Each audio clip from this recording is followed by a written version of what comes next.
The interesting thing is, guys, the banter will never end. At this point, everyone's talking as if one side is for sure better than the other. And I, for one, here, I'm going to stay on the sidelines and just enjoy the game. Guys, welcome to our Canada versus South Africa Men's World Cup watch along, the round of 32. One team goes home, the other team gets the banter for a little while longer. You can't see here, but you got a Canada red here in the top corner. You do have a Bafana kits. It's there. I don't know if I'm going to use it later. We'll see. But I am excited for this game. The games matter. Not like the other games didn't matter before, but now the margin for error is just slim. Win or go home. It is simple as that. And we have World Cup round competition where a loss goes. And we saw a little bit of that in the final match days for all the groups. Teams fighting to get in, teams hoping for the best. We saw Iran get their heart broken last night when Austria and Algeria drew 3-3 in a game that, would have been a roller coaster of emotions. Algeria gets the final spot. But today, it's only one game. And listen, the banter I've seen between South African fans and Canadian fans it's basically two people yelling at themselves saying, like, one is worse than the other, right? And I'm just sitting here being like, guys, we're both not as bad as you think the other one thinks is. And so I think with that, it's going to be a very interesting game, a very interesting lineup. We saw the lamps are actually out here. We're just going to load up our channel here just to give you a look at that. But again, if you are new to the channel, we do primarily Canadian African content while also looking at all the things that happen in the football world, figuring out what the directive of it is, making a shape.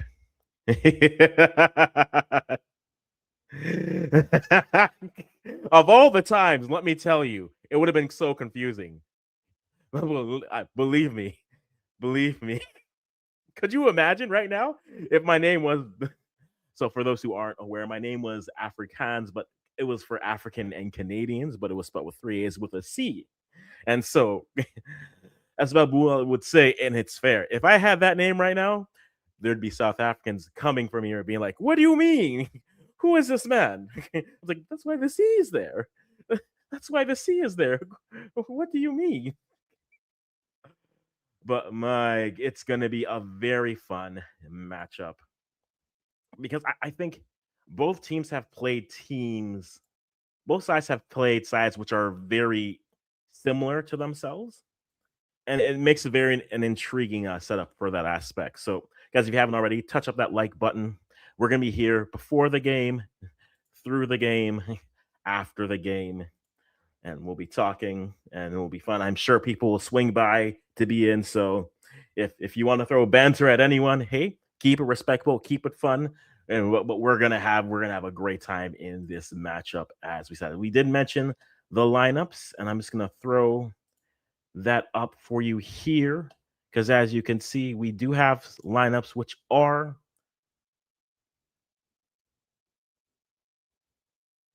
in here. So let's start with South Africa going with a 4-2-3-1. Again, maybe an interesting story for some. Just the movement away from Lyle Foster has been very interesting for me. And they've gotten results with it, with a side that seems to be flowing well. Ronan Williams in the goal, pound for pound, the best African goalkeeper on the continent who plays. That is my opinion. You may not agree with me, but that is my opinion. And then the back line, as you see it there, you have Dow, Okong, Momskazi, and Modiba back there. Sithole is playing. He's coming off that yellow situation in the Mexico game. So we'll see what that looks like. You have Mokoena, who's playing as a pairing with him. The attacking trio is Maseko, who scored a goal to get South Africa over South Korea, who, by the way, are flying back home right now. Good for them. Mofokeng in the middle as your 10, and Apollos as your left winger, and then Mac Gopa as the striker. 4-2-3-1 that can easily morph into a 4-5-1 in defense, but then also a good side overall for Canada. A big, interesting change, whether it's health or however long it goes. I'm intrigued by this. Crepeau in goal again. Alistair Johnston and Richie Larea as your fullbacks. Derek Cornelius and Moise Bombito gets the start for Canada. The last action he saw was against Qatar and their 6-0 win. He played the entire second half. But if he's fit enough to go here, you can go and play him. The other interesting thing is I'm intrigued by the fact that we went with Bombito over Luke de Fougereau and then maybe kept Derek Cornelius, but that's neither here or there. Liam Miller starting, I think that gives you good defensive track back, but also a solid winger in his right. Stephen Eustachio, I think that's Canada's best midfielder, no question about it. Nathan Saliba filling in for Ishmael Kone, who's out for the remainder of the tournament. Tejan Buchanan, who has been marked out so far. It would be nice to see something big from him as a Canadian, but we'll wait and see. And then we have Joe David, and the the chart is showing Kenny Oluwaseyi right now. Now, the interesting thing for me is I have seen multiple lineups out here. And so if that is the case, we could have a very interesting conversation in terms of who we expect to be in the starting 11 for Canada, who you don't expect to be there. But let me just double check here for Canada's whoops to see for Canada online to see if they have something different for there. But that's what SofaScore has for the lineups.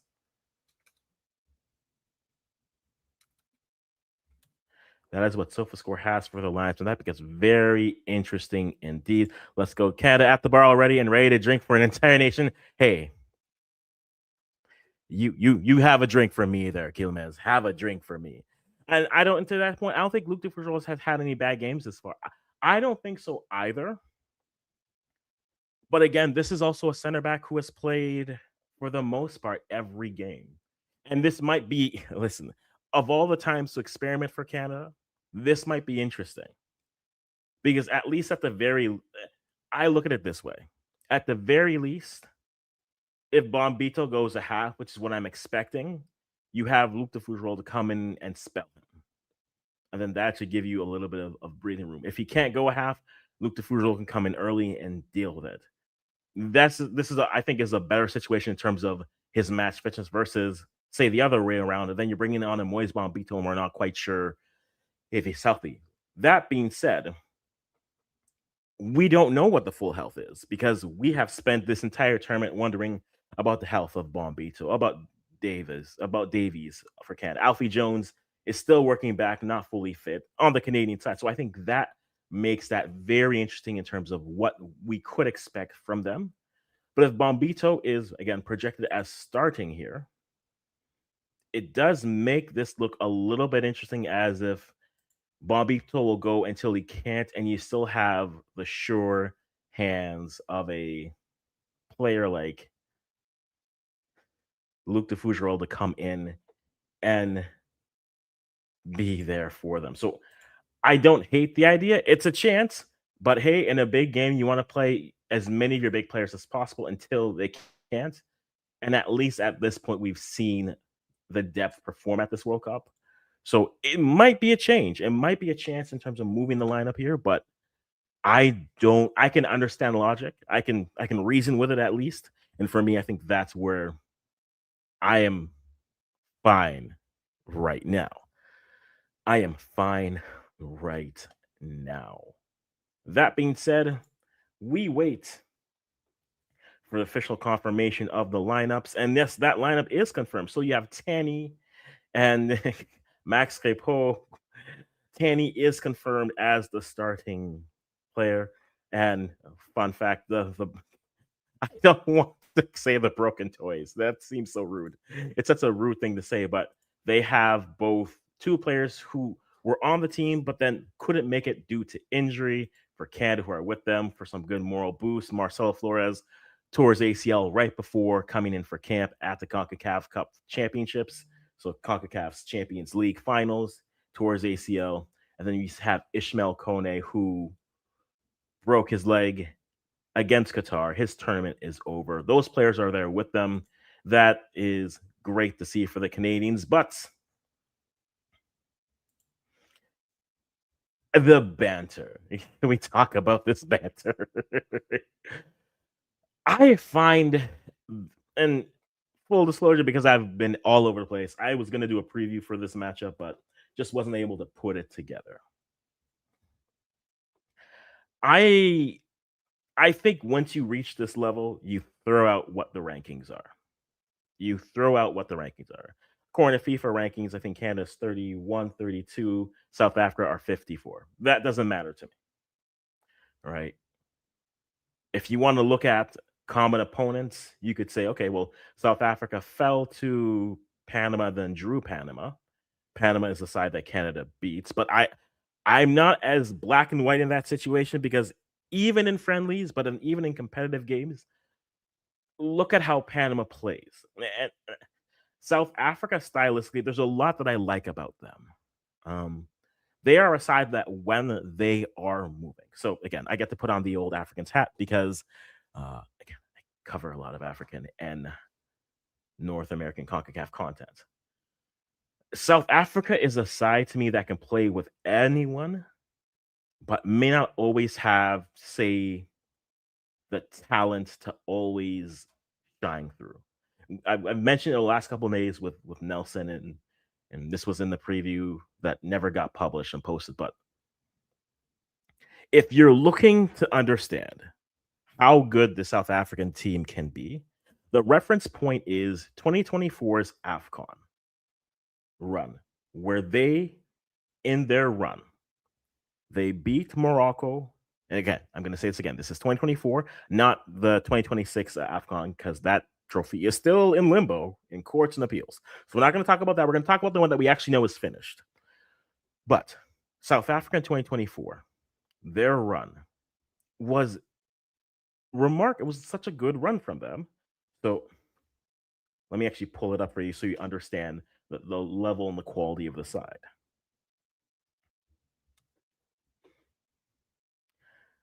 And so to understand and why I put so much respect on the South African side is because the football they play is a very nice football to watch. And with the changes they put in their lineup, they will roll the ball with the best of them. They will roll the ball, they will pass the ball all across the pitch. They can create chances. You've seen, we have seen this South African side play some of the best sides in Africa. And I rate African football very highly. The channel used to be called African, so African Canadian. So the problem is they just couldn't finish, right? If you look at that run that they had in 2024, they beat Morocco in the round of 16. In the quarterfinals, they beat Capo Verde. Yes, Cape Verde, the same Cape Verde who came back and beat or drew all three of their games and then made their way all the way to the round of 32 in this World Cup. And then they fell in penalties to a Nigeria side, which on the day, to be honest, they had outplayed. They just couldn't finish. And so for me, that's where the respect for South Africa is. They will always have a good side and they can play with the best sides. The problem is going to be, can they finish? Because if you watch the game against Nigeria 2 years ago, and I had along with this lovely gentleman over here, we Max it. He's saying Canada's win this one, the rest playing as well. Uh listen, I don't know what's gonna happen, but I think it'll be a good game regardless. But Max, and if you want to hop on, it's the same link, JD. Just letting you know, the same link I always send you if you want to hop on. But the respect I have for South Africa is that they can play with sides which have been better talent wise, but they just haven't been able to find the finishing. And that's going to be the key thing. Can they find the finishing against a Canadian side who, look, outside of the Qatar matchup, if we take off the blinder, if we take off of the maple tinted, syrup loving, love like people that we are, and this is a side more recently that has struggled to score goals. The Qatar was a good let off, it was a good sigh of relief. But against, as much as people will look at the Switzerland game that Canada had, the real let off, the real letdown was really unable to beat Bosnia because they had the chances to do so. They just couldn't finish. And so At least you've seen the goal outburst from Canada, so you have a little bit more confidence in that. But at their best, South Africa is a side that can play with the best teams in Africa, and we saw Canada play against, if you want to say it's a rotated side, we saw them play against Cote d'Ivoire 2 summers ago, and actually last summer, and that went to varying degrees. And so that's why I have respect for South Africa, what they can do. I think they're going to be a very well coached side. They could be a team that could look very good to me, I feel, against a lot of competition. To me, they're like a combination, to use the CONCACAF comparison, they're like a combination of Costa Rica and Panama, right? Stylistically. They can be that type of side. They're solid defensively. They've had a coach. The Panama vibes are there with them because they've had Hugo Bruce for like the last 5 years, and he's been with them building that program and building through. And again, look at what they've done in competitive games. They got right to the end of 2022's World Cup qualifying, but then lost to Ghana in a game which I won't lie. Look, as a Ghanaian Canadian, that was a soft penalty, but we got it. It was a soft penalty. And then this year, their group, they topped the group with Nigeria as well as, friends. So I'm going to respect them. Am I going to pick Canada to win? I'm wearing a Canadian kit, yes. But I don't think it's going to be as lopsided as some people think it'll be. I think it'll be a very tough game. I think it'll be like it is playing Panama, where it's a side that will make you work for everything, and they will find an answer to the questions that you're posing to them. Right? I think South Africa are definitely scoring a goal here. Now, whether it becomes a 1-1 game going to extra time, whether it's a 2-1 game, maybe it's a 3-1 type of a game, who knows? 3-2, 3-4. We will have to wait and see. But for now, that is definitely something we'll keep an eye on. At this point, I will not be, but I will keep you guys updated as to what's happening as we'll have the watch along going on with that. We may try to flip something here quickly, but if something does come up here, Elam, I'll let you know. I will let you know if there's something in, and we'll put it in there. And we'll also, if we can find a link for it somewhere else where you guys can see it, we'll throw that here into the chat so you guys can enjoy that as well. Right. So that's a South Africa piece for me. I think South Africa is going to be a good side.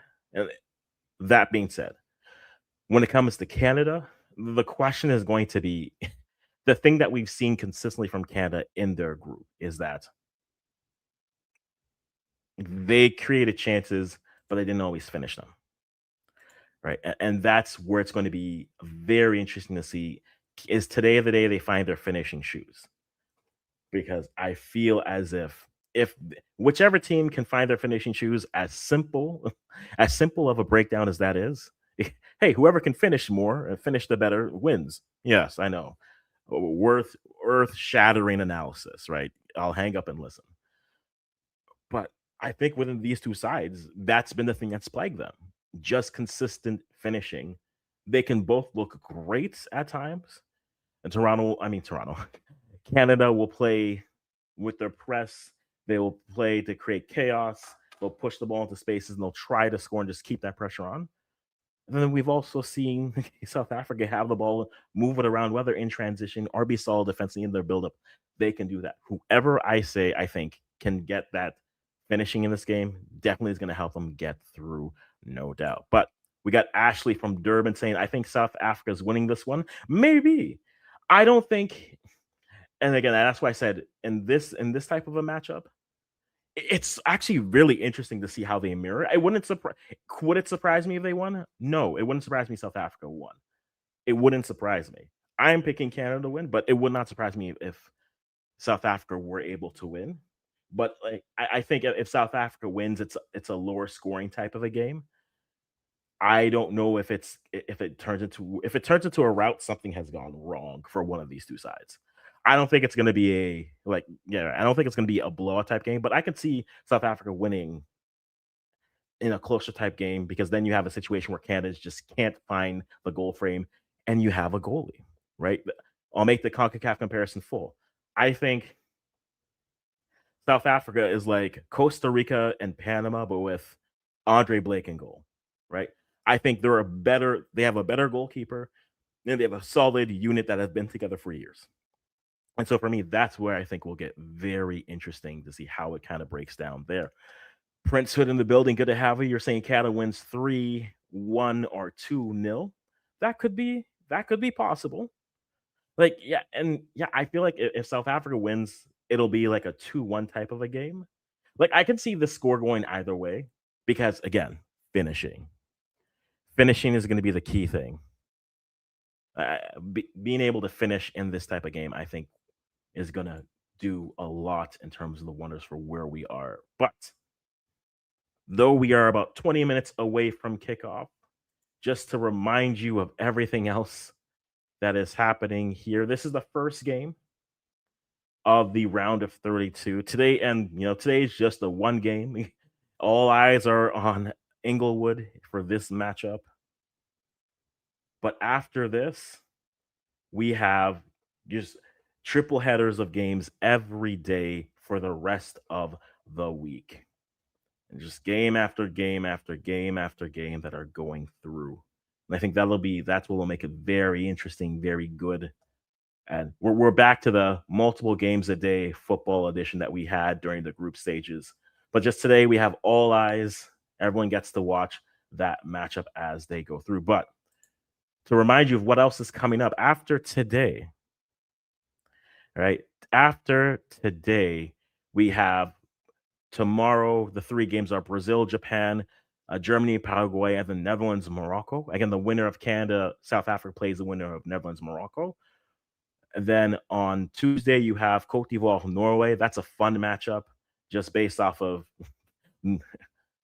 Norway tanked their group. If you that allegations out there, they tanked their group just to be able to come in and play a Cote d'Ivoire side.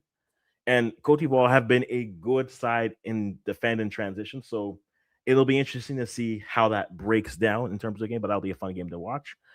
France versus Sweden. How sweet it is to know that the French will probably, maybe Elanga can, create more and more miracles for the Swedes, but it feels like this is France's world and we're just living in it. And then Mexico versus Ecuador, two teams who prioritize their defense over their offense. That I could see that game going to penalties, and we wonder what goes from there. Then on July 1st, you have England versus DR Congo, which I think is an interesting matchup of styles, especially when you have England who will want to be on the ball and DR Congo who have been again a good team this tournament of defending and countering. Now, again, England is in Portugal, but also Portugal is in England. I think DR Congo could be ready for that type of a matchup. We'll keep an eye on it. Belgium versus Senegal, to me, two teams that have just disappointed. Even though Belgium won their group, their whole run, both teams waited till the last minute to get a big win, got themselves there. The disappointment bowl I have there for July 1st. United States, Bosnia Herzegovina, that's happening evening July 1st.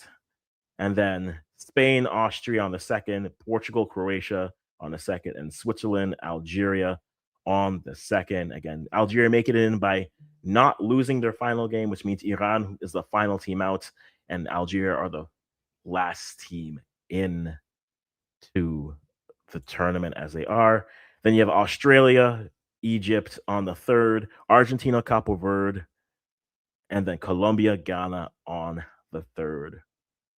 So all of this week, that's what we have running from Monday through Friday, 3 games a day.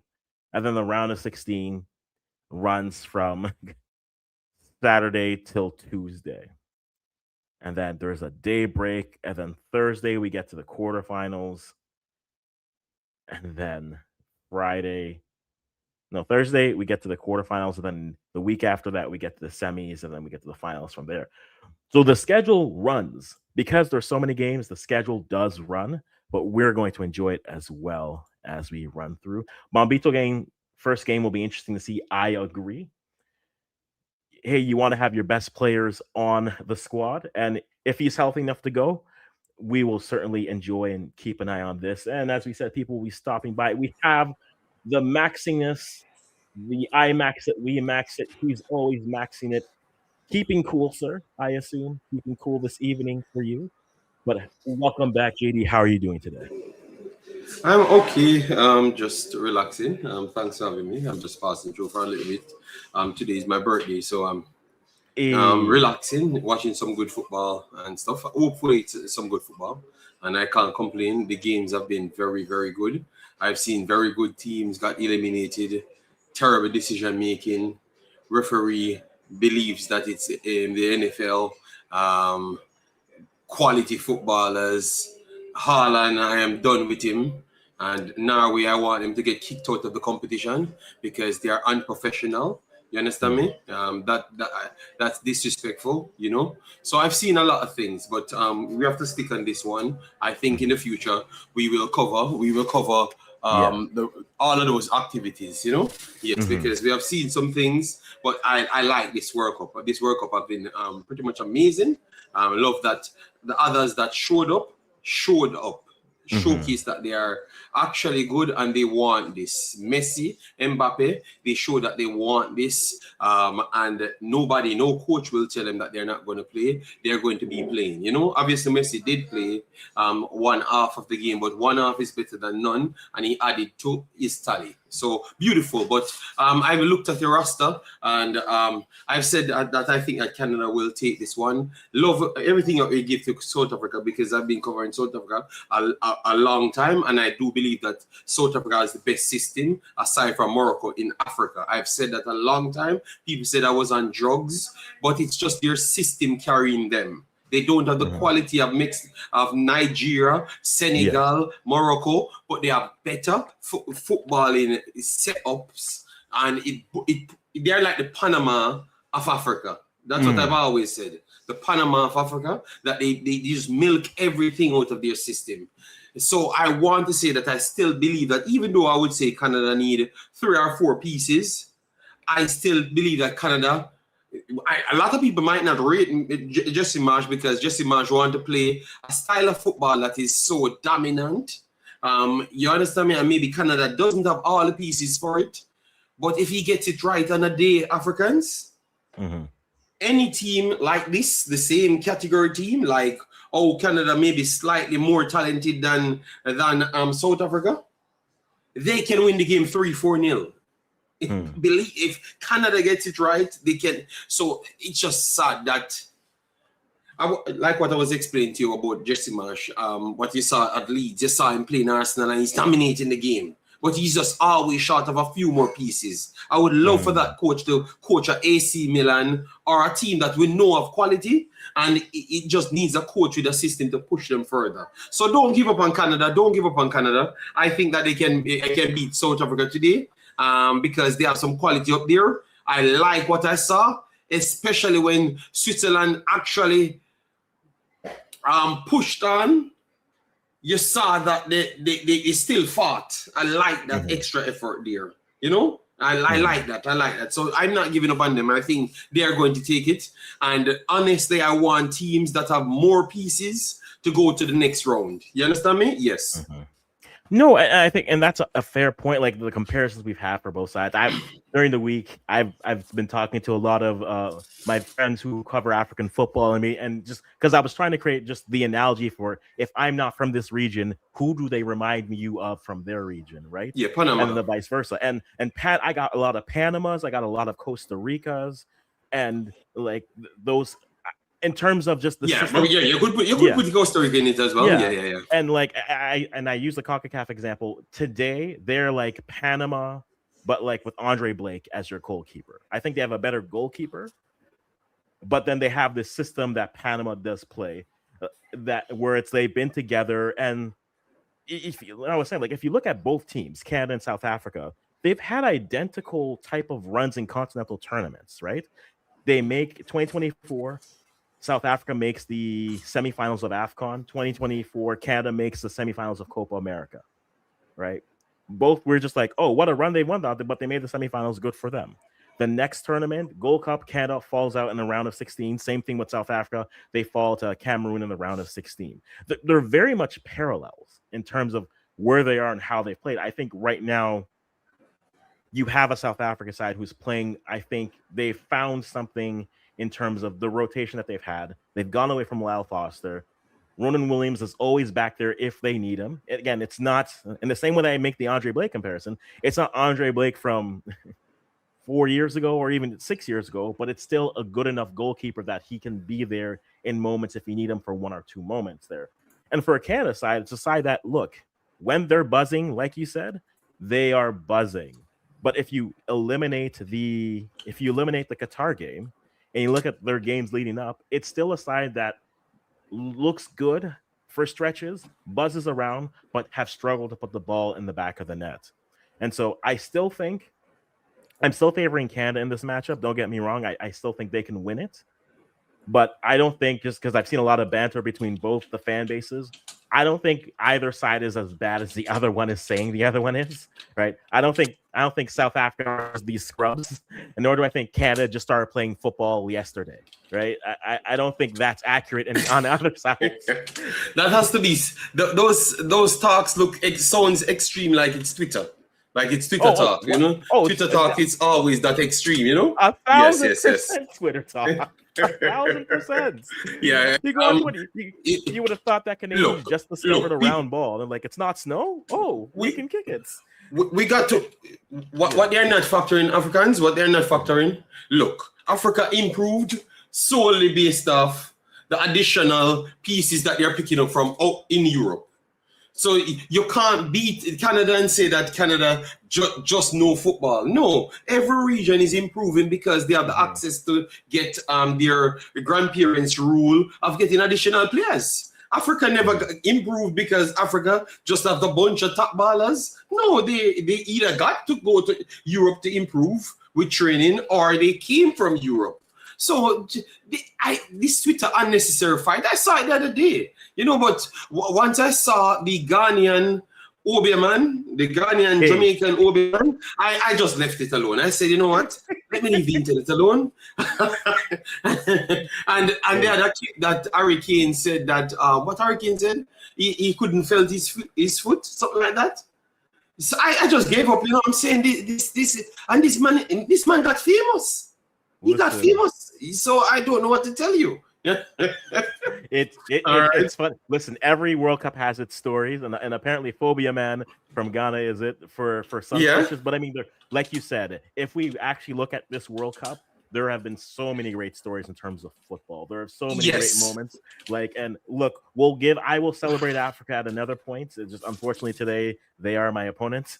And at least it could have been worse, JD, because if Canada had won the group, there was a possibility I would have had the least enjoyable experience, which is a possible. I'm not saying it would have happened, but the possibility of Canada versus Ghana, I wouldn't even come to the internet. I would have just stayed. No, you had to do that game, man. I wouldn't enjoy that game. No. I couldn't enjoy anything. Everything bad is good. Everything good is bad. You had to come. You can't escape. Yeah, so... Son, is that my guy? IMAX it. What's up, bro? Told you Turkey has been absolutely embarrassing and atrocious at this tournament. Results don't go your way and you're embarrassing. I think you have to factor in football. Because if you want me to be honest, and if you know anything about football, I thought that all 3 games Turkey played, you could say that Turkey was the better team in all 3 games, which is shocking for you to say they were atrocious. Because the last time, if I know the meaning of atrocious, simply means you're severely below your standard. Not finishing the chances, poor finishing. Spain was poor finishing on the day against what the team, Cape Verde Africans, they corrected it. Because what Spain completed football. So what Spain does now, Spain changed something. Instead of going to the 10 yards, Africans, they said, you know what? I'm going to start fire from 18 yards and let Ayarzabal get in between the pickup after the keeper touches it. And that's how they got 2 of their own goals. And once they got those goals, it opens up. I don't think Turkey had that luxury to get the first goals to open games. That was the simple difference. But obviously, maybe you're a Jamaican son, so you carry something that you want to win. You understand me? And maybe Jamaica not here. So you're just trying to look an argument because I'm just thinking maybe that's what you're trying to go at. But I don't think Turkey was atrocious. I think Turkey does need to work on their football and their finishing and different ways of finishing. Know that teams come to World Cup to win. They don't care how they look. That's the next conversation we need to have. They don't care how they look. They will sit back for 90 minutes. And you know what I've loved with this World Cup? People appreciate those teams that sit back for 90 minutes. The goalkeepers getting famous. They're getting famous. I can't believe this. People usually sit back. If you sat back in a game, they're saying this is anti-football. Goalkeepers getting famous Africans. I can't believe what I'm hearing.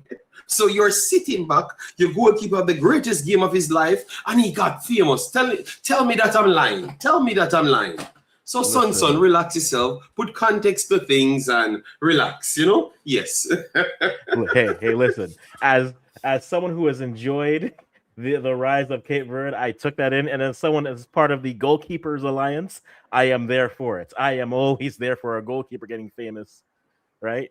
But like that's nothing new. True, that's a fair point. Like look at Mexico Ochoa in 2014, where Mexico did what they needed to do, and Ochoa stood on his head. That's what at tournament football, it's survive and advance, right?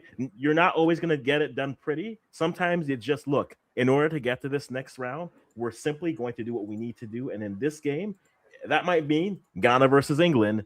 Listen, we're going to find every bus in Kumasi. We're going to find every bus in Accra. We're going to take every bus in Boston. We'll take the buses around there and we're parking them. And we're saying, listen, shoot as much as you want. Hey, we even got robbed of a penalty. But hey, that's okay. We'll take the 1 point. We'll share the spoils and we'll see you next. Because at the end of the day, it doesn't matter how you got the point. It matters that you got the point. And that's the key thing as it comes in. As we're getting closer, 5 minutes before kickoff, guys, we're seeing people come in. I see JD is streaming on his channel there. Simple thing. No, I'm just gonna do this tweet for a little bit. I know for a little bit you'll be here, but I just want everyone drop your predictions. Just drop your predictions, right? And we'll talk about that. But yeah, to that point, Nelson, yeah, we're gonna get a full panel to talk about the who impressed us at this World Cup. They were poor finishing for sure, and for the expectations we had, we're gonna get a panel together and just get the teams, and we'll talk about the whole tournament as a whole when there is actually time to breathe. Because the way this tournament is going, JD, there's one day of rest. I think that is better. Yeah. And it will give me time for my E-Wave to go down, you know? Oh, yeah. Yes, because believe me, man, today's much better in Africans. Today is much better, but I'm telling you the other days, them, oh, Lord. But you maybe saw it on the internet, so you know that I'm not lying or exaggerating. I think it maybe some of the worst temperatures you had for a while, you know? Yeah. But it's going down, you know. We're getting some thunderstorms and stuff. Yeah, but that's good. Yeah, I will have that discussion. I have no problem. Mm-hmm. Yeah, and we'll definitely enjoy it. We're there. But drop your predictions as you're here. We have Jason Gooner. Good to see you as well. Here going, saying 2-1 for Canada. Very well, very well. Man of God here saying up Wayne. Okay, we see you there. I don't know. Y'all know what that is. Again, blessing to you as well. But we had some predictions. Prince Hood said earlier 3-1 or 2-0 Canada. And Segada, we see you. I support you. Today we are rivals. But hey, my man, Segada, big up yourself. How you doing, man? Yeah, good guy. Indeed. But yes, we're just running through the anthems here. Canada in the black kits, and then we also have South Africa in the yellow kits today. So it's the only game today. Then for the rest of the week, it's 3 matches a day going through. So we are excited. But it's good to have just one piece that we can digest. And then tomorrow it's back to the grind of football after football after football. And if you're swinging in, touch the like button wherever you're watching from. Give us a score prediction. And we're going to throw up our tracker here as we're a few minutes there. All right. Yeah, once you're coming in, guys, remember to hit the like button, share, and subscribe. Wherever you're watching it from. I'm just setting up this thing, just chilling out. I expect it to have a cool stream because Africans here and That's the reason why I joined, Appreciate it. because here it's hot, All right. Yeah. Yeah. So We got a 1-1 I draw. expect to have a cool stream. Perfect. All right, checking hello float managements. I hope you're floating well. Send some of that float down JD's way. Some more of the float. Some more water, some more rainstorm. Send it JD's way. He needs. Oh, is the temperature over there, Africans? It's warming up now. I was talking about it last evening. Next week, we're gonna be into the 30 degrees with humidity all week long. So the hydration breaks that we complained about, it's for this coming week. And in the round of 32. 30 degrees. So the weather is going to the game that Croatia and Portugal are playing in Toronto. It's supposed to be 30 degrees with about 60% humidity by kickoff. Okay, and that's in the evening. Okay, so yeah. So just summer games, pretty much. Yes, summer is kicking off proper now. Yes. Okay. Definitely. So no 40 degrees, no 45 degrees. Like no, we have 45. Not where I am, at least. But I mean, again, we are the most north spot. But we are the further south, the more it's going to get there for sure. We'll be there. All right. So float match checking in. Wonderful. All right. Let me try and get a game up on the screen. Turkey let you down. True. But we'll talk about that at a later point, most definitely. And Jason, to you, am I upset Canada didn't get to play at home? I'm upset they failed to top their group, but it's less about the Switzerland game and it's more about the Bosnia game. If they finish their chances against Bosnia, then they're playing at home. I don't mind that you finish in second, though you're a host, because if Mexico had finished second in their group, they'd be here, where Canada is. If Canada finished second, they'd be here. The only team that had it guaranteed was the U.S., because let's be honest, this World Cup is U.S. and friends, right? That's how it is. After the round of 16, every game is happening in the U.S. So to me, am I upset? Yes, it's a missed opportunity, but hey. Yeah, but hey, Africans, see, I mean, yes, Turkey did not qualify. So as Uruguay, but Turkey plays better than every team they played in this group, including United States that were overhyping. I swore a man told me that United States cannot lose a game. And I said, I know that United States will not beat Turkey. And the sole reason for that, Africans, what I said, the United States is in their own country. They are not, and they are high press team. They come up from the back line. They don't sit back. Turkey built to play football against team that wants to play football. That is sad if you don't have two different sides to your game. But we have seen in this World Cup, multiple teams only have one side to their game. It's not every team being Spain. Spain is super talented. They have everybody and they just adapt, create to them. And that's why they are my favorites to win the entire thing from day one. But Turkey look better than every team they played. And if nobody can argue that, because that is just the flat out facts. So that's all I said. If they were atrocious, embarrassing because they never qualified, no problem. I am okay with that. All right. But based on what I expected from them, they did it, but they never finished. That's all I am saying. All right. Oh, Spain ain't winning nothing. Oh my God. Africans, can you put a straight face and say Spain not winning anything? Okay, all right. Who winning it? Who winning it? Who winning it? Please, Africans. Who winning? Who you got winning it? Okay. All I'm going to say is this. The only team that I think right now, based off of their pathway, is winning it. Argentina doesn't face a real team till, and I say real team, but they don't face a team that can test them till maybe Colombia at the round a little bit later. Okay, cool. So, Colombia looks good. Yeah, that's not going to be a walkover. I know. But all right, so Argentina, look at the teams. France has Germany. Cape Verde, they win their Cape Verde. Egypt, Australia. You're right, Africans. You're right. So that means Argentina, and then if they pass Colombia, they are going to come up to Brazil, Mexico group. Ooh, you're right, Argentina might go straight to the finals. Oh my God. So why they do it like that? They put every big dog over the next side. Damn. Yeah, Okay. and that's what I'm saying. They are built for that aspect. That's what I'd say. I'm not saying they're going to win, but I'm saying the pathway is there. And if by some chance something happens to Argentina, if something happens to them, I'm not saying it will, but if something happens and they fall, every team on that side has to be thinking the same thing. We could run to we could make a run to the finals. so Yeah, that's true. That's true. that's That's where we're true. at. But right now we have the ball in possession here. Yes. And Let go me focus through. on the game. Let me get it up. Yes. Because too much talking points are here. Yes. There's a Canadian and a South African who are like, why are we talking about Argentina? I'm here. We're on the pitch right now. We're sorry, people. It's just because we have not came on for a while, and Africans was here, but I wasn't here. And it's so much talking points. Okay, you said you're from Trinidad, son, and you said United States rotated their squad. It doesn't matter who United States put on that field, there wasn't going to be Turkey. I'm telling you. And I had said that from day one. But because I got that right, you wanted to make sure you let me know it was a rotated squad. All right? United States team is not that good even when they rotate the squad. They're in CONCACAF for a reason, yeah? Relax. This Africans, what's up with this overhyping of United States? No one's saying Canada ain't winning the World Cup. Because Canada doesn't look bad. They don't look terrible.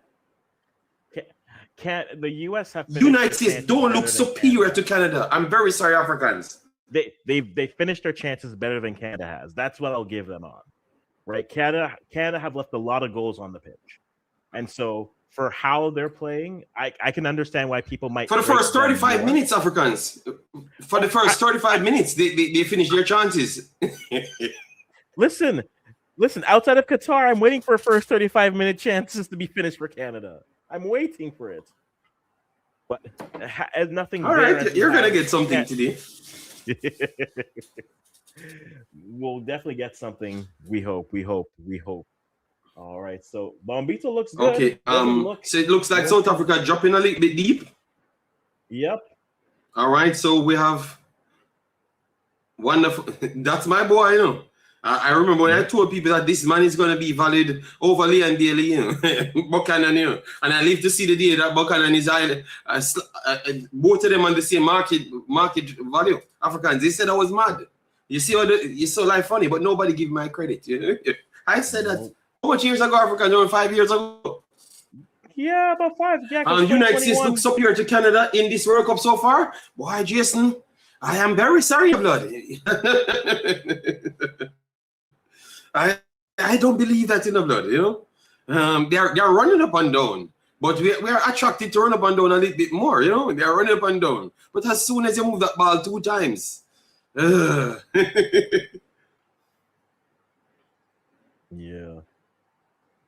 All right, let me get this up to speed here. Bosnia can't keep the ball still. I don't know.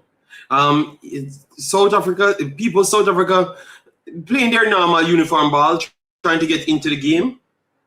Mm-hmm. And Canada doing the same. Canada more on the ball though, and trying to go into their faces, which we like that. But South Africa is very good to cut through that, you know, man. So they have to be careful. Yes. Over the top here, that's not offside. One. Okay, poor control there for South Africa, but they just broke through it, Africans, and South Africa is on the attack. They went over the top, and a shot there. See, what? Oh, that shot looked a little bit timid, but he couldn't save it. Good work there from South Africa. The rotations and movement look solid. Okay, so you how far you do of United States? You have them down to be the champions or something? I don't know. Because I'm still putting Mexico kind of. One second, because Mexico is on. Mexico is over this bracket, Africans. My Mexicans reign supreme.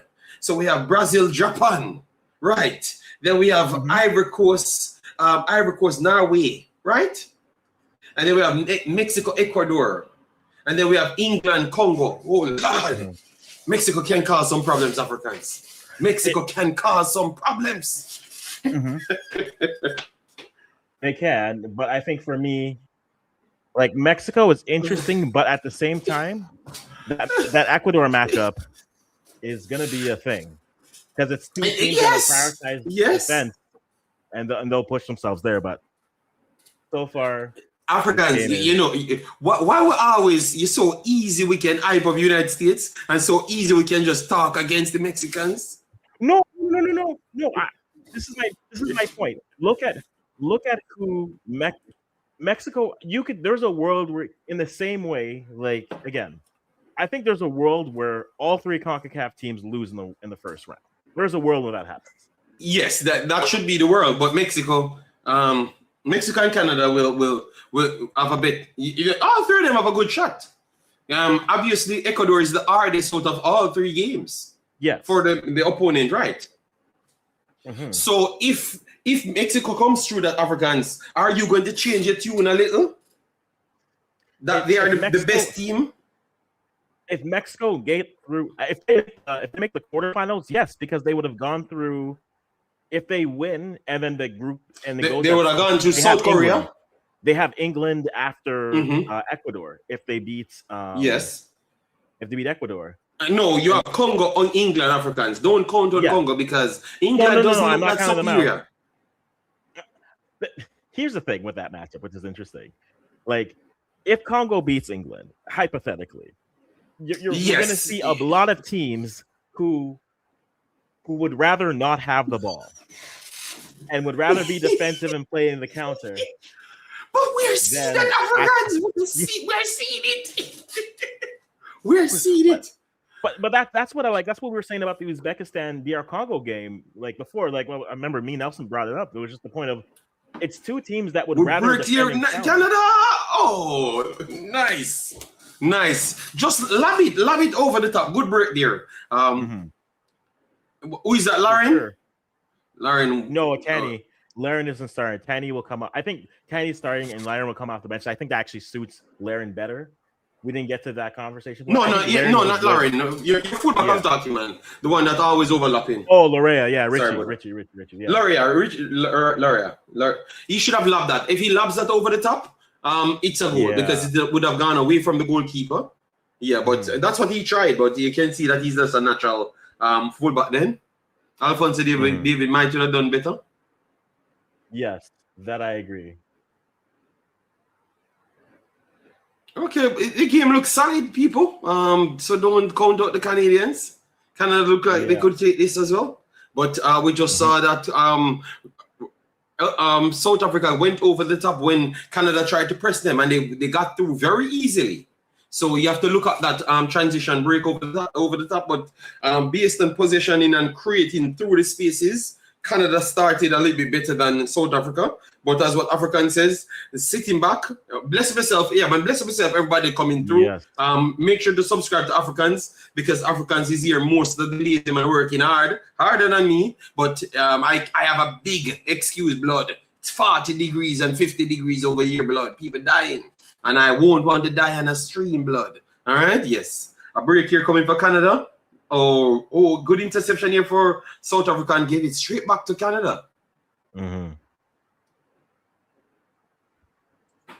Alrighty. Africans is cool blood, so Africans can relax and do all of this thing. Overlapping here, nice break here for Canada again. What a tackle, nice. All right, Africans, this game is sweet. All right, that's a good tackle just a while ago, but good break there from Canada. Maybe you could say that he went through too easily. And South Africa not really holding onto the ball good enough. All right, let me see this pass. All right. Not as smooth as what we expected from them. Canada is up there in the good try World Cup table. Remember, you had 4 years ago, Africans. Canada was compared with Jamaica. So the leaps 6 years ago, not 4. So 6 years ago, Canada was in closer to Jamaica than to America. And the level of performances they have put in as it relates to competitions. They have outperformed Mexico and United States in competitions, in the bigger competitions. So I think that we can't say the good try. They have done it over and over, and they won our region. Africans, they won our region 6 years ago, right? 5 years ago to go into the World Cup, and then they performed better than both United States and Mexico in the competitions. So I want to say that they have really passed that almost good team. They are a good team now. I would agree with that. I think they've got to point. I think. Come on, Canada, man. What he did here? He turned. So why the ball move away so far from him? You saw it, Africans? Yeah. He spun, but what happened? Like the ball dropped. No, look at the ball stuck at his foot. So when he turned, it flicked off. Because that's a clear shot. He got away. Canada was compared to Jamaica by who? Okay, why? Oh, why? All right, Jason Good. I won't want to go into that conversation because Africans know I'm telling the truth and everybody know I'm telling the truth. But Jason is going to act like he's blind. He's blind looking at the chat. Yeah, Tanny, that's the one problem with Tanny. The one problem with Tanny is he will do everything but finish. And then on the flip side, you say Kyle will finish, but sometimes he'll drift in and out of the games. So listen, they'll create chances. I'm fine with this. I'm surprised for the type of game it is. I think it's the right call. But yeah, so far, it's an up and down game that what we were expecting, and I think there will be goals in this game. There will be goals. No, there will be goals because you know what this game reminds me of? Senegal, France. What a 1-on-1 here. Come on, Canada. Come on. Get inside. Don't put it in the cars now. Oh, jeez. The decision making from Canada is so terrible. Oh my God. There will be chances. Hey. Put it. Just do the Kevin De Bruyne. Put it across once. But late in the part of the player. JD, I want you to don't try control it. JD, I want you to say what you just said. You want them to do the play where they play like one of arguably the greatest midfielders in the world. Yeah, but I saw you did it in the last game. I saw them did it in the last game from the right-hand side. And you finished at a goal. Just whip it in once. Let the striker decides what he wants to do. Don't. I'm very sorry. I'm very sorry, people. I'm just animated because they are getting into the positions, and that's what I was telling Africans that Canada does need a few pieces, but it's not Jesse Marsh the problem, blood. Because you as a coach is set up to create the chances, and Canada does nothing more than set up to create chances. So I can't cuss Jesse Marsh. He's doing his job. These bloods does not doing their job. Welcome to my life for this World Cup with Canada. Well, we'll talk about Ghana later. But welcome to my Canadian Canada break again, people. Put it inside. Oh God, who is that? If it's Tani, I don't think it's Tani. It looks like it's David. Oh, David have good control. So something else went wrong there. And next heavy foot. They water the pitch too much, Africans? Maybe. Oh, maybe Lord. They watered it too much. Get it. The touches of the Canadian players. God damn. Messi have that. Messi. Why? Sorry, Africans. They're gonna say I'm comparing Kenny the one. Messi. You're saying do things like all-time greats. Yeah. Of course. I'm just saying Messi touched one the other day, and the touch was so smooth at 39, and next chance again for Canada. You know, at 39, Messi touched down one, bit feint. Pass 2 players, drop his shoulder, pass 3 players, fired it, get the ball back again and put it in the back of the net, Africans. So you can't tell me that you're 22 and you can't do something half that. It's almost, and I say this respectfully, but like they need to understand that the space that they think they're going to have to finish, they don't have. So they got to speed up and just be direct. You don't have the time to go. Be direct and go with it, because like there's going to be chances, but not teams. Jason said it best here. There will be chances in this game, but not many goals, especially how they've been finishing and their final touches have been so far. But a good game for chances so far, and a good game for chances so far. Like Canada really have to.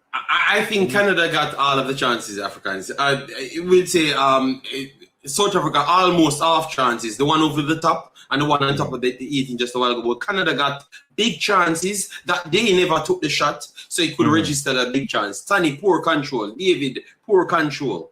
Poor passes inside of the six. Laurier never whipped the ball over. These are all just make the right decision in the last place. So far, I can't complain with Canada. I like what they're doing. They're getting into the position, just poor final decision making. I don't think you should be worried, Africans. I think you should be pleased. I never expected Canada to be getting past them so easy.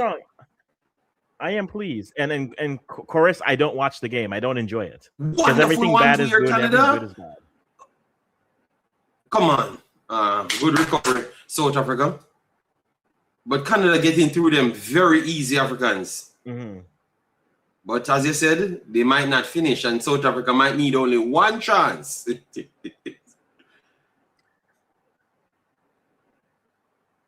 This is true. This is very much true. Okay. Africans, what Jesse said about the bracket of Argentina. Yes, Argentina is over this side. Yes, Mexico, England. So England, this is geared for England or Argentina to make it to the finals. England, Argentina, or Brazil. The next bracket is big teams playing big teams. Yeah, that's what I think. But based on what I saw, I want to say I saw Argentina defensively, and I saw them going forward. Yes, you could say that they missed a lot of chances and they are heavily reliant on Messi. But I still think Argentina look better than England. I think they actually look better than England. Maybe they are not at their best to what they looked at 4 years ago, but I still think they look better than England. Colombia look better than England as well. Norway, I want Norway to get knocked out. That was my team that I was supporting. But when I heard the coach talking about, he doesn't really care about who want to see Mbappe, Mbappe Haaland, I'm not so much a fan of him anymore.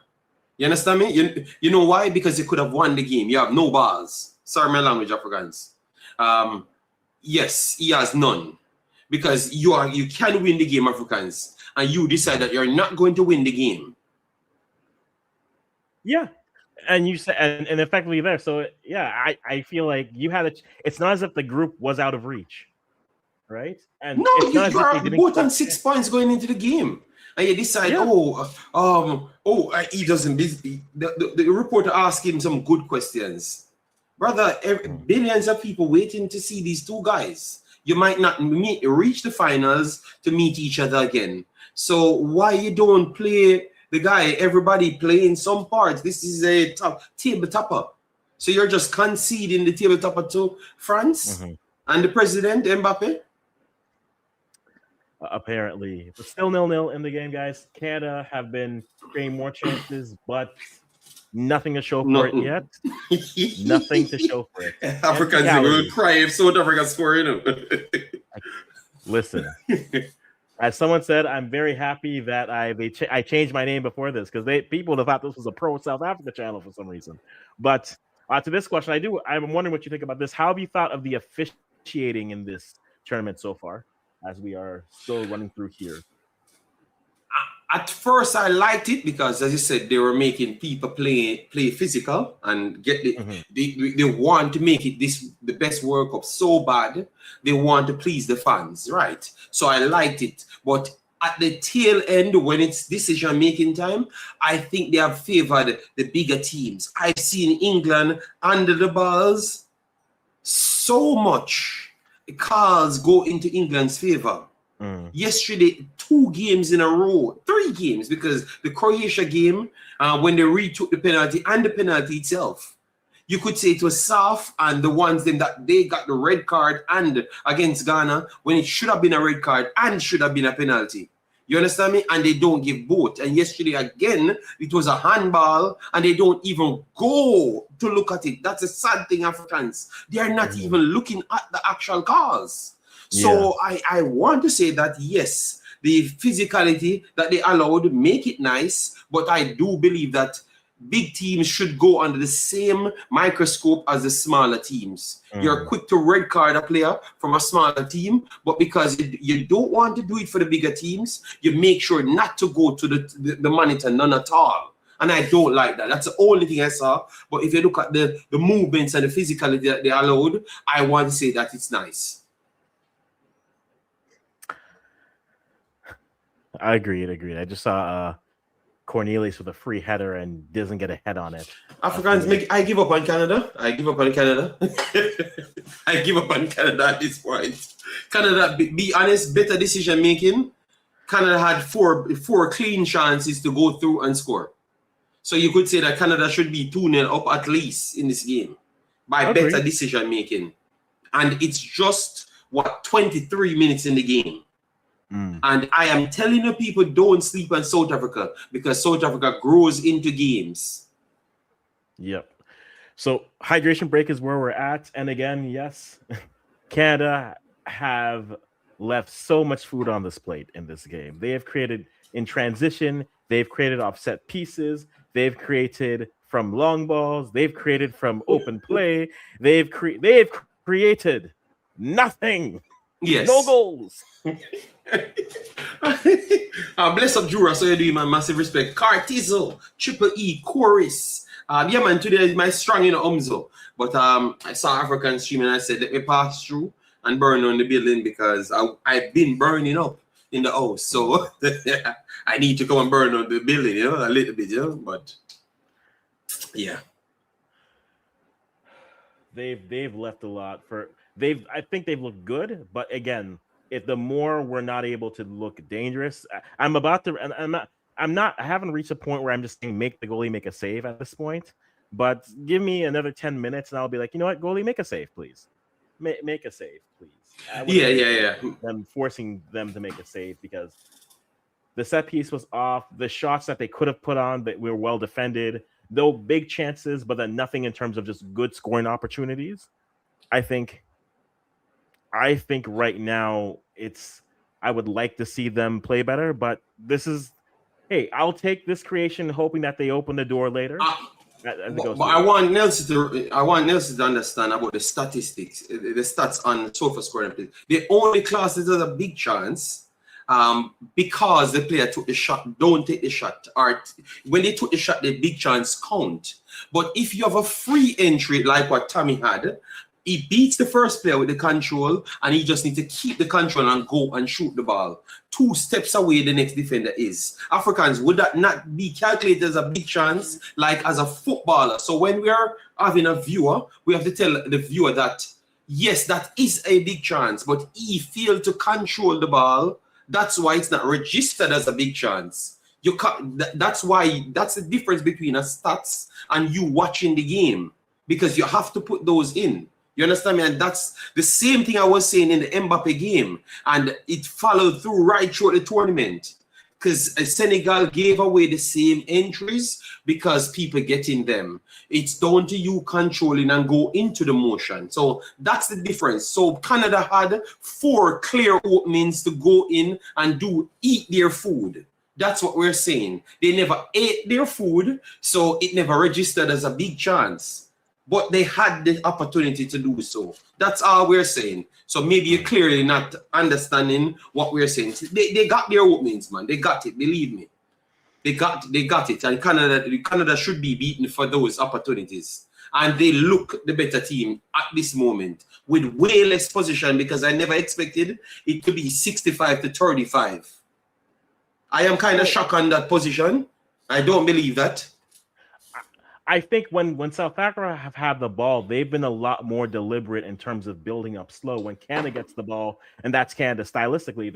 Yeah, maybe the intensity. Maybe the intensity. Yeah, that's true. That's true. Maybe the intensity how fast they're playing. So it's not true possession. South Africa has. It's more passive possession, where in which they're just idling the ball a lot and then go over the top. You understand? Mm-hmm. Yeah. Good movement here for Canada as they're building up. And let's see if they can create something here. No, they don't. No, the big chance in the system here. I work with these programs as well. The big chance only register when it actually took, like when you connect the ball and it registers as a shot. I've said it to SofaScore that they need to change it. And I wrote to a lot of them because I thought that before for years. I think me and Jason Guna had the discussion for 2 years now, and I said what they describe as a big chance, I don't think is a big chance. I think big chance is when you get the ball, Africans, even before you kick the ball.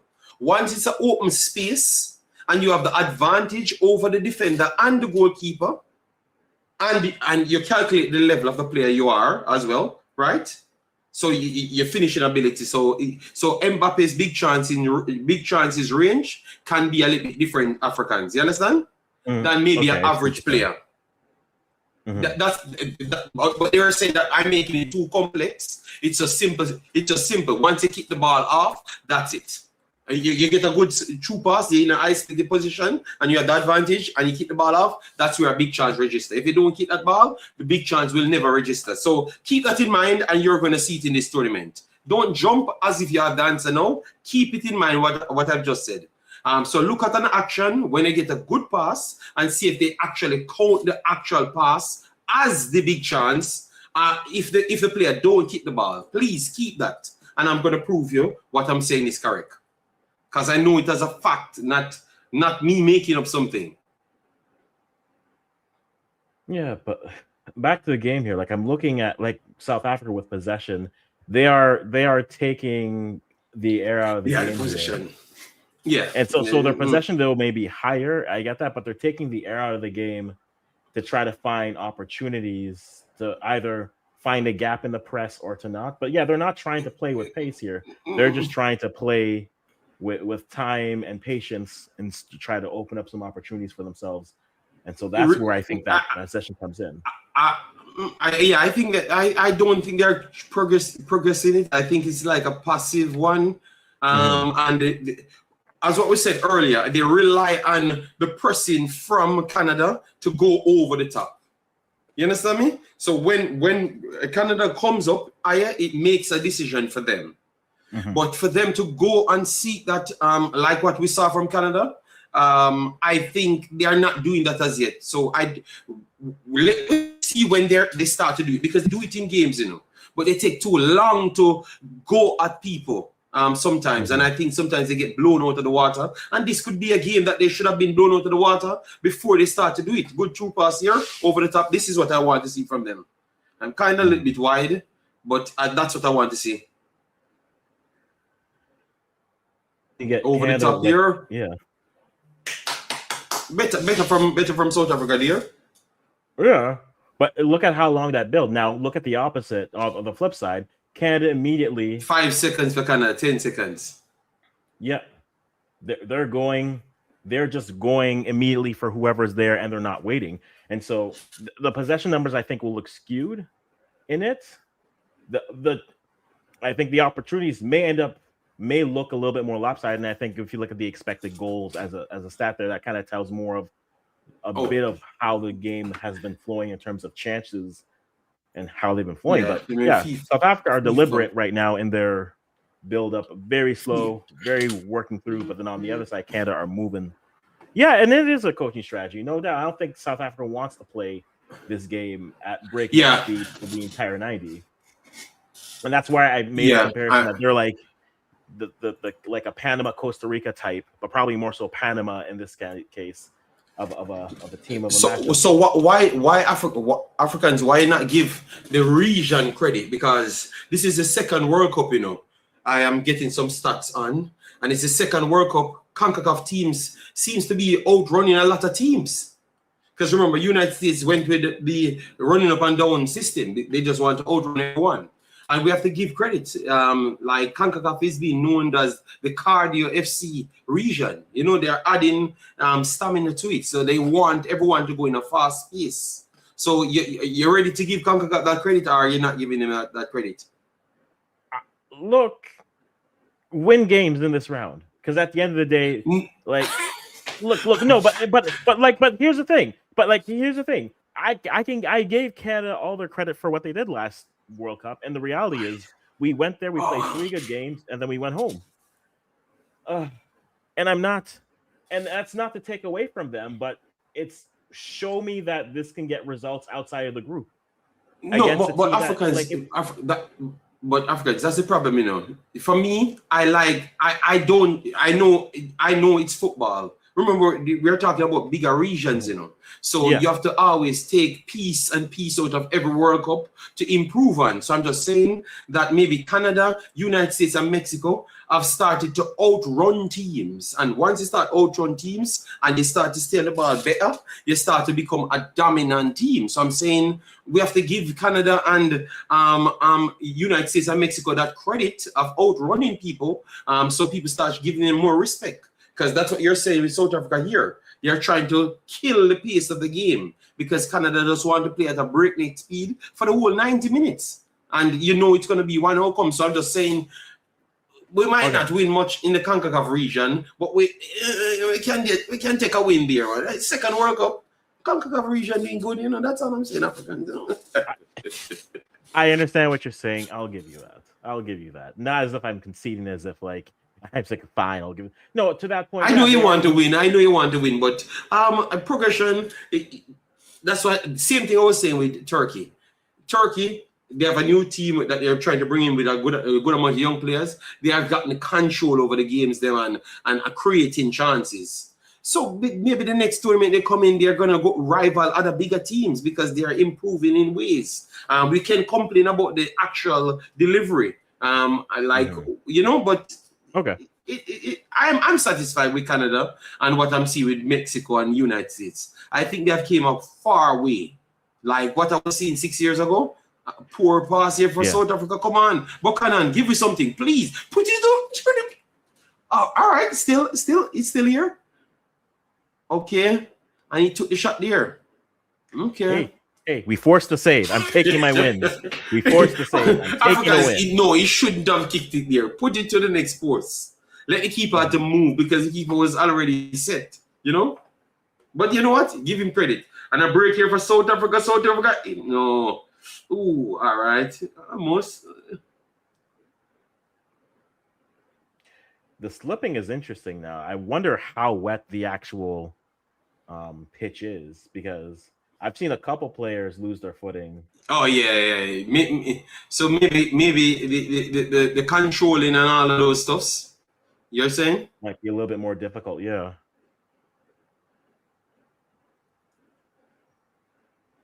All right. Let me put the can. No, because I'm looking at the FIFA site because I wanted to see the in contest, the actual position. Because FIFA give you a better stats on the position. Yes, I want to see. Okay, so 52 to 42 the real position and 16 contests. Oh, that makes more sense, you know, rather than giving everything to South Africa, because I think a lot of it is passive position. But they have looked better now. No. South Africa going forward a lot more than what we saw early on. Maybe it took a while for them to work with Canadians. Well, just the buildup was a bit deliberate, but going direct definitely helped for that chance to create the corner kick off of it. But still 0-0. Nice shot at the angle still. All right. Okay. Oh, you're okay with that one? All right. So South Africa getting away with some poor passes, Africans. I say it's poor passes versus terrible decision making. In some dangerous areas, Canada not capitalizing on it. All right. That's offside, blood. Yeah. South Africa got back in, but that's offside.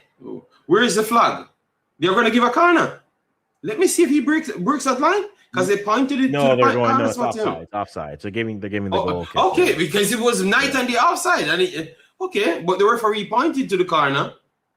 Okay, okay, good. They corrected it. Nice. But they'll correct it. Let me give them credit for that, Africans. That correction that they just make on the fly correction. I think this is the first time we are seeing it in games, right, Africans? Like yellow card changing and making just fixing things. It feels like it.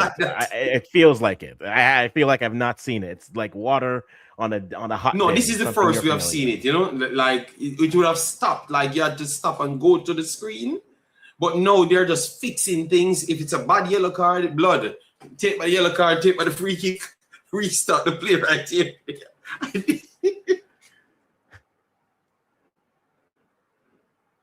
Poor boss. Come on, Buchanan, give me something.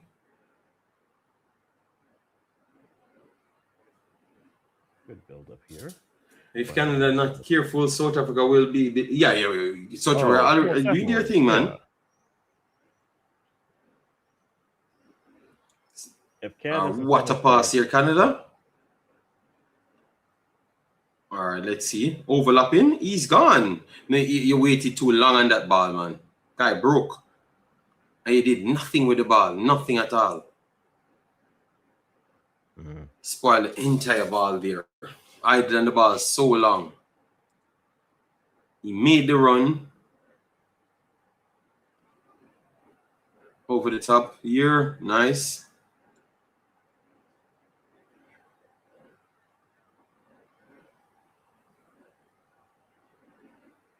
Wonderful flick on, put it over the top.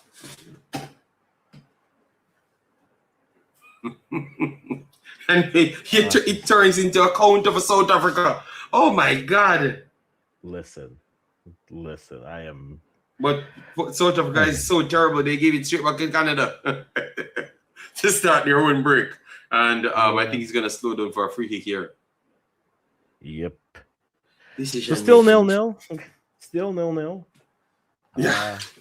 Goals will come in this because the error is so high, Africans.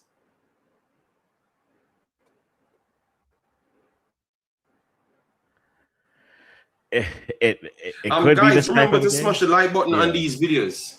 So it could be this type of a game, but at the same time, it's a yeah. Obviously, it's a 8 Africans. A full time 8. 1 second. No problem. As we continue on.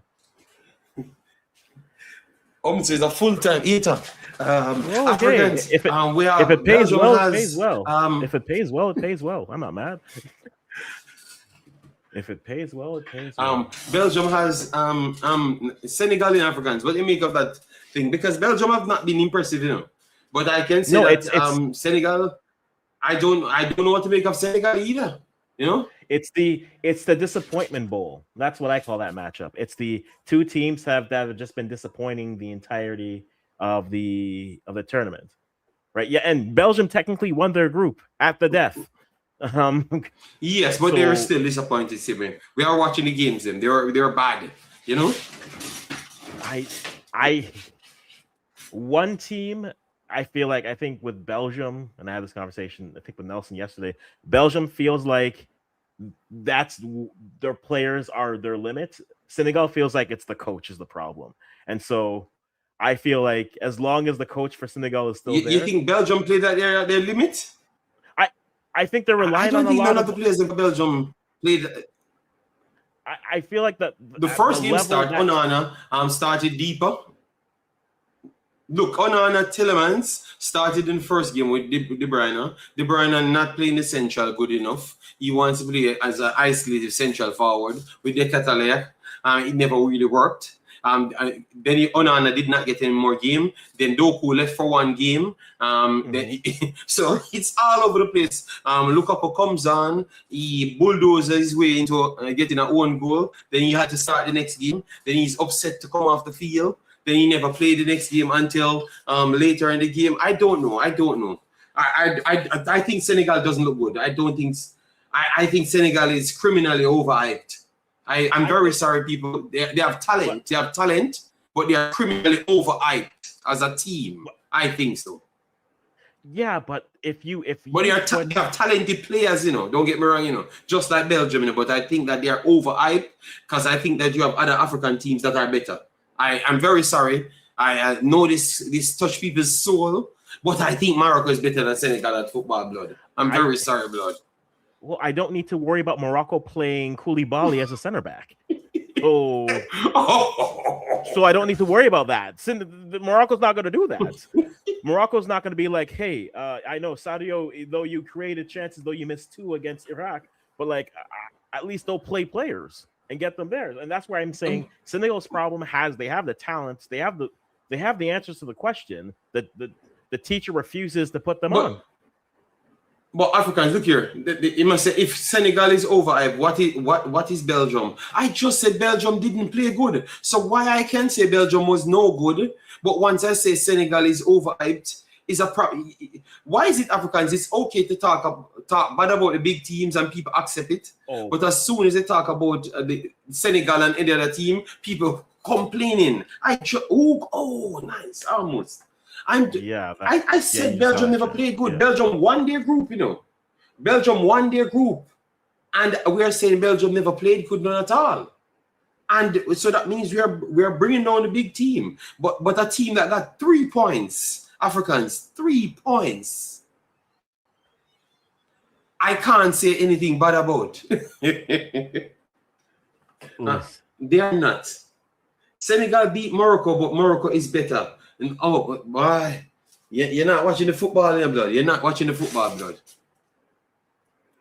You're not watching the football. So hold on. So the teams in that. Yeah, go ahead, Africans, and then ask him a question, because if you win a game, that means you're better than the opponent. Really? But okay, if you look at their games, right? I would say, how do you not score that? How do you not score? I'm done. Over the top. How do you not score that? Oh God! So we're having to lose the game here. Canada lose the game, Africa. Oh yes, let me just stop it here. Canada losing this game, Africans. They just pack your bag, Africans. You're out of the World Cup. This is bad blood. Africans said no. Yes, Canada losing this game, blood. Just pack up your bag. We are snake bitten. Are they reviewing it if it passes the line? It would have how much saves? No, I need to see that online. I need to see that online review, Africans, because he came from over the ball, from inside. He came from inside his goal to clear it, So I want to see when he connected to the ball, because it looks like it's on the line. All right. Oh God, Jesus. Canada. Oh God.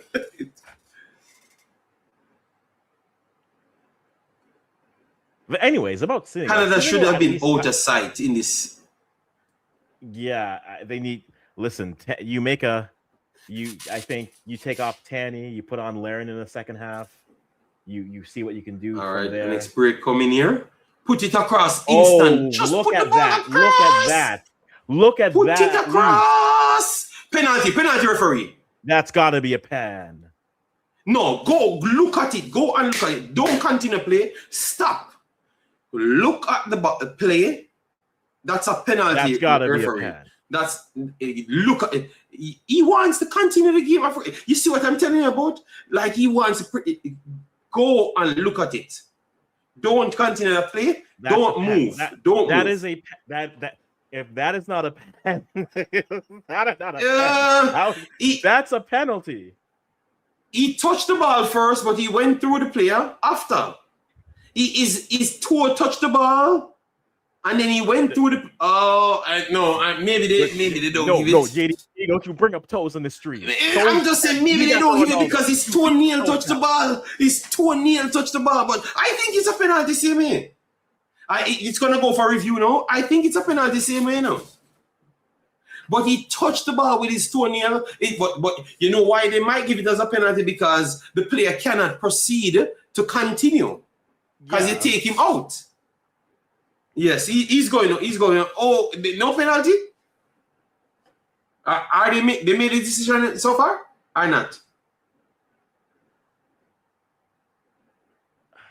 No PK? All right, no PK. All right. Oh, God. Africa, Canada got their chances, blood. Yeah. Canada should have been 4-0 up in this game, blood. 4-0. I'm very sorry. And it's going to be a 1-0 South Africa game. Look at Ita Omzo. Ita Omzo says, well done. You know? I think it's a pen because the follow through stopped the player from proceeding. But, you know, it's a pen on Hurricane, though. When it's Hurricane, it's a pen, 100%. You know? But I don't know. They got the chances, so we can't say they never played. The coach did everything. No, I don't want to hear anybody blaming Jesse Marsh and Africans because they got the chances, blood. I'm not going to blame the coach. The only thing I would blame the coach on would be if their chances weren't there. The selection over the top. Oh, all right, Canada coming back again. Let go of the ball. Let go of the. That's no problem, man. You can't control and you think you're going to dribble past 4 people. Oh, that makes sense. Brampton Bagonian. It's time. Half time, man. The most frustrating first half I can. Welcome. Welcome to my life. This has to be one-sided on the shots, them Africans. Okay, it makes sense. They registered 3 big chances, which they had like 7 to 8 big chances in the same one game. 8 shots to 3 and to none. I would say that South Africa had a 1 half entry when they went over the top, and that's it. And he slipped. He slipped. The one that he couldn't control because he slipped, Africans. But aside from that, they didn't know anything. But this should have been one-sided. Easy well. 2-3-0 to Canada, and we are looking at Canada just dropping back and countering them to death. It's great.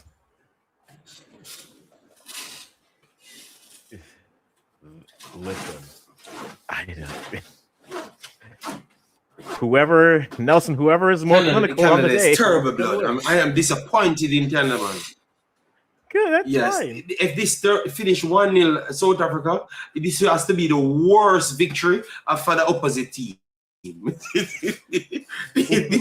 This should have been easy well out of sight. I am saying Canada should have been 5-0 Africans. I'm done with this. This should have been 5. This should have been 5, blood. I'm very sorry. I'm disappointed in Canadians, blood. Come on, Canada, man. You're destined to lose this one, blood. Well, at least we haven't had any... Africa's nervous, man. Of course, man. No, watch my streams. I've been like this the whole time, minus the Qatar game. It's just finish the chat. But in real, man's African sees there. In all honesty, they've just. It is the speed. It is the speed of how fast they're getting chances and missing the chances. Africans cannot get to relax. Yeah, because it has been Canada. They run up the field, they get a chance. They came back, they got a chance. Bad decision. They got a chance. So, and the sad thing, South Africa giving them back the ball. They said, "Oh, you have 1 chance. You know what? Let me see if you can create the next chance." Because I just feel like you're going to do a miraculous miss. You understand me? Well, so you did 1. But you go ahead. But I want to see the one Africans on the line. I want to see that one on the line. They need to show a replay. Or he cleared the ball off the line because he was jumping he was doing it from inside. So I want to see when he made connection. Normally they would have shown it, but they didn't. All right. So as we said before, we're using SofaScore for stats here. 3 big chances to 1. The XG is giving 1.05 to 6. That is generous. It should be much, much more lopsided, but that's just based how the chances are there. 3 goalkeeper saves. The mad scramble for Canada at the ahead where Tajon misses, Tanny misses. It's cleared off the line. That should have been at least one. The penalty, non-penalty call. It's not called a penalty. Fine. I move past that. Canada should have goals in this game, and they don't. If you're looking for the bright side of you this, never rely on the penalty. Yeah. If you're looking for the bright side, worst case scenario is, hey, at least Kyle Laren's still on the bench, and then Promise David is still on the bench. And so if it's going to be a game that's going to end where they're still going to give those types of chances, maybe you give up a little bit in terms of the pace with Tanny, but you have someone who could be a little bit more clinical with Kyle Laren. I think this suits his game a little bit better. He sees what needs to be done. He can move himself into dangerous spaces. Because if Tanny moves into this, I'm sorry. Tanny can come off the field on Africans. Yeah. Agreed. Mm-hmm. Right? And so that to me is... But you're taking him off Africans? No, in the tunnel? Yeah. In the tunnel, you're just telling him it's not coming back on. You know? Enough is enough because... and you're bringing on Lauren, right? Yeah. Yeah. Because he can't say he never got the chances. You got a chance to control, you can't finish. You got the ball at your foot, you can't finish. Then you decide you're going to dribble, you give back the ball to the opponent. You got all different phases of the game, and you seems to can't do nothing with it. And it's not like South Africa doing anything to stop you. You're doing something to stop yourself. We would argue that they're encouraging. So I agree with you. I think that... Yes, I agree with you. I know you can damage people's confidence, but you're a professional player, blood. You understand me? I don't care about confidence. It's a World Cup, blood, and we need to win. So you have to understand that it's nothing personal. You got a lot of opportunities, blood, and we need a finisher, somebody that will be calm, organized, and get the shot off. And I think Kyle Laren is one of the best player on your team that can get the shot off, snapshots off fast. And that's what you need. David is very good at it, you know. But for some reason, David can't control. No, I don't. David is a supreme controller and a short backlift striker because he has a short center of gravity, so he can get the snapshot off fast. But he seems to be sliding all over the field and can't control. I don't know if it's the jersey of Canada is the problem. Sorry. I think it's the year. I think the year... If you look at the year that he's had, this World Cup is not hiding those allegations at all. Like the year he had at club wasn't the best club, and it's kind of leaked into this. You throw away the 3 goals against Qatar, but it's been not to throw it away, but you discount it. He's had basically the same type of a year where the work rate is there, but he's just not finishing.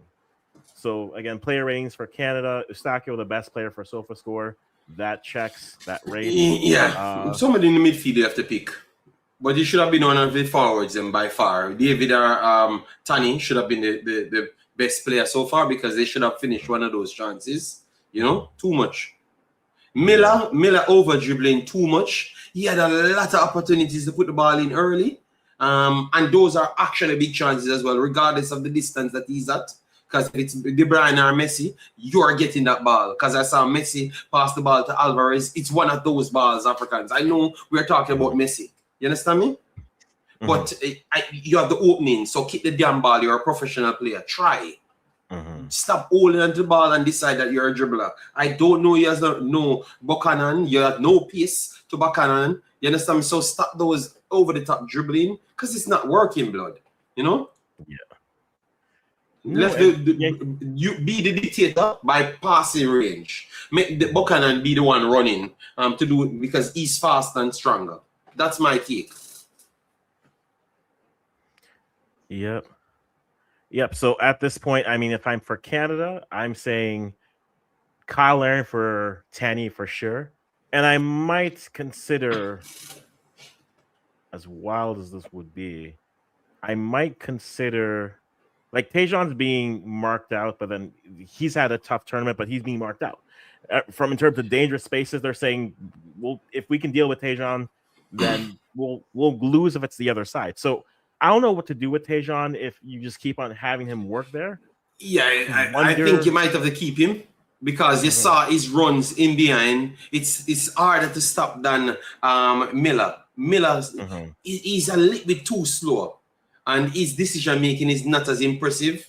You know, so I would keep Tejan there, even for the fear factor in Africans. Yeah, for the fear factor. Yeah, the fear factor of him having a rapid speed and his strength, because his upper body strength is ridiculous. You know, I saw 2 South African that are Africans. They run lion and tigers, and they can't bounce him off the ball. Blood, he's strong. You know, that's what they look for in football. You can't take him off. Miller, Miller just needs to go and do something else. Go and sell the other side, you put on the road or something. Blood. Yes. So probably Ahmed, that kid, Ahmed coming put in. Ahmed on the damn field. Yeah. Yes. Take off Milan's making themselves CD. Just make him a man. Yeah. True. The guy was a big part of cutting passing lanes, and it's why South Africa are playing long balls. That's true. True. 2 South Africans that are 80. That is a quote, though. We'll keep that. Hey, he's got a year older. You know, the grays are starting to show, but hey, happy birthday still, young. Happy Earth strong for you. Yes, they're beating me, buddy. You know? Yeah, they're beating me. Big up a professional pro club. Yes, I've been. It's a good thing I never did any stream, because the sun, believe me, I would have been just out of it. You know, I would have been sleeping on the stream. And so I'm here, man. I'm here. I've been watching the streams, put likes and move on, you know. But today is a little bit less hot, so it gives me an opportunity to come on. Yeah. But yes, Canada definitely look at the better team.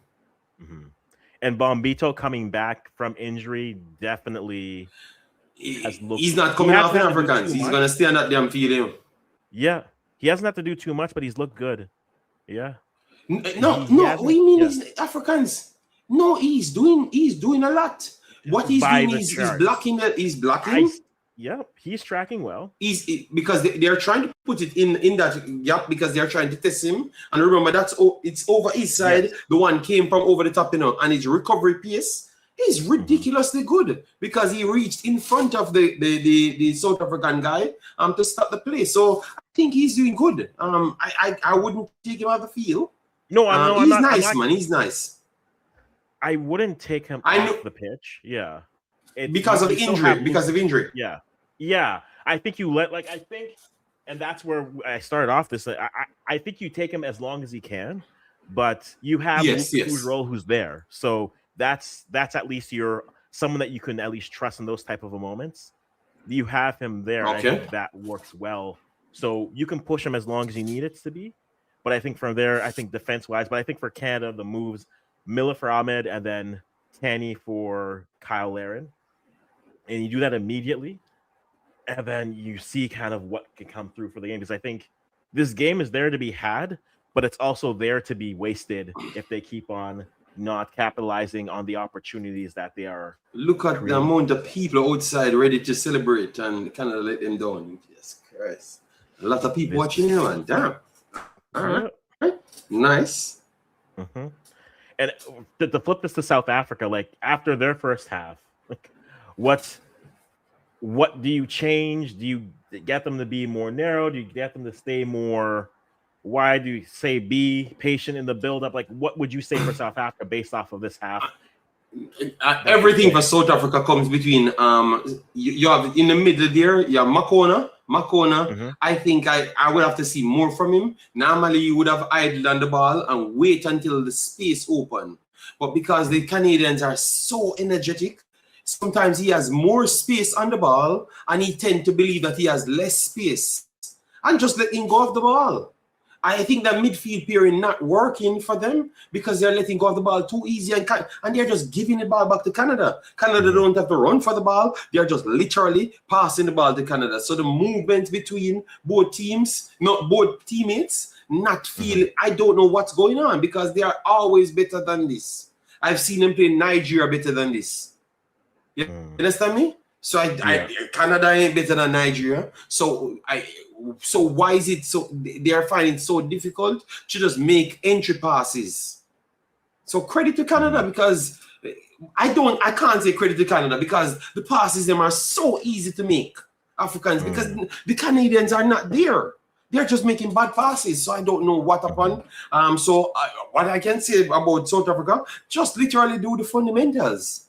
Build from the fundamentals. Just make sure you every play you make sure you complete every pass is correct and try to finish in a shot. They are not playing good at all. The poor passing is it's just letting down the team. They can't build up nothing. They have a bunch of passive possession in the low block, and once you pass the back four, nothing.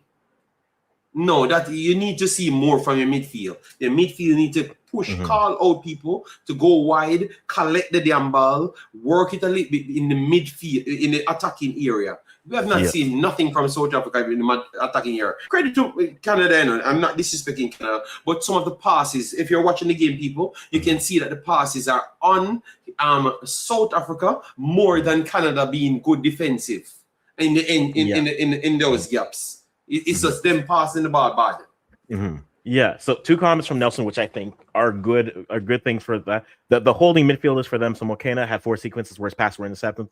Sithole who was poor in the first game, has been the better of the 2. That's a fair point. The other thing, which I started with same thing. Right? They still have Lyle Foster. And if they're going to go long, maybe Lyle gives them more of a hold-up man to get the ball there in this type of a game. That wouldn't be a bad move to at least have to. Bambi is fast in Africans. Sorry? Bambi is fast in it. This recovery pace is ridiculous in the man. You don't see the recovery pace just a while ago. I do, but it's also interesting to me that Foster played the first half, and then all the Reds happen, and then he comes off, and he hasn't really touched the pitch since. And if he has something to give, he might be someone who might be chomping at the opportunity to again show his mettle and show his worth for Bafana. So that's not a bad shout in terms of a player that maybe can change a little bit of the dimensions of the attack. So at least you have a little bit, not necessarily going long and trying to go with pace, but at least having a hold-up presence type of there who could be a little bit more physical back there and then allow you to then move the ball within those spaces. But those are 2 points I think are fair to keep an eye on. But for me, I think they have to work on the midfield. I think the coach would have seen something in training from the forwards, right? And the midfield. That's why he selected them. But they are not doing something in the midfield. We can't blame the striker. They are not getting the ball. The wingers them should come for the ball a lot more to give that opening that you're looking for. I wouldn't say it's a central striker's job. I think it's the winger's job to give more support. But they have to make a change in the midfield, in the engine room for me, rather than the direct striker. Because Bambito, I think none of them run past Bambito in this game, Africans. It's just not going to happen because it looks like he's fast. He's very fast. He has the edge on them. So you're not going to, if the next one is better, because remember, a coach picked based on the style of play, you know. So if that one, like what you just said about Lauren and Tommy, one plays it better in the closer transits. So maybe the next one is not, he's good at going in behind, but Bambito's close off that. So that his option that what he comes with is already nullified.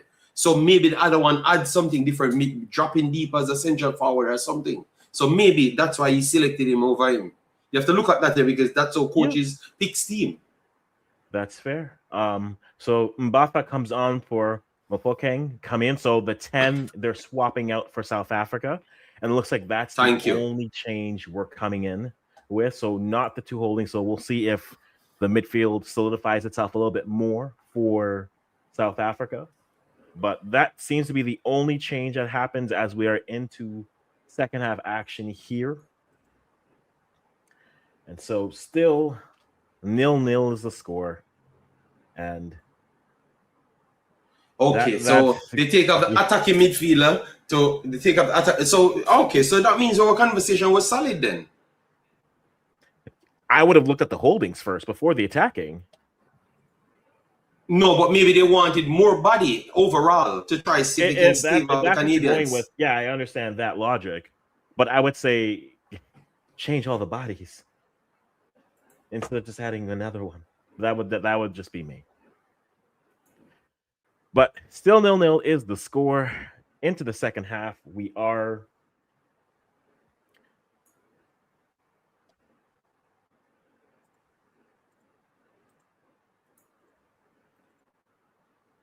Yeah, I think that's a solid change for them to win something back in midfield.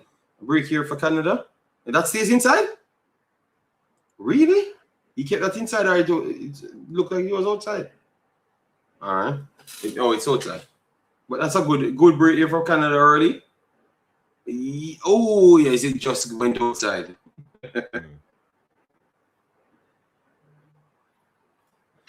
All right, so Canada people need an early goal for all the success that came in the first half. Good change from South Africa because their midfield was the problem so far because we never saw anything from their striker. So we can't blame him for anything. They couldn't control or pass the ball. Credit to, good press here from Canada. South Africa trying to wait for the whistle. Don't wait for the whistle because the whistle won't come. Like you're not playing in this World Cup. Whistles don't blow blood.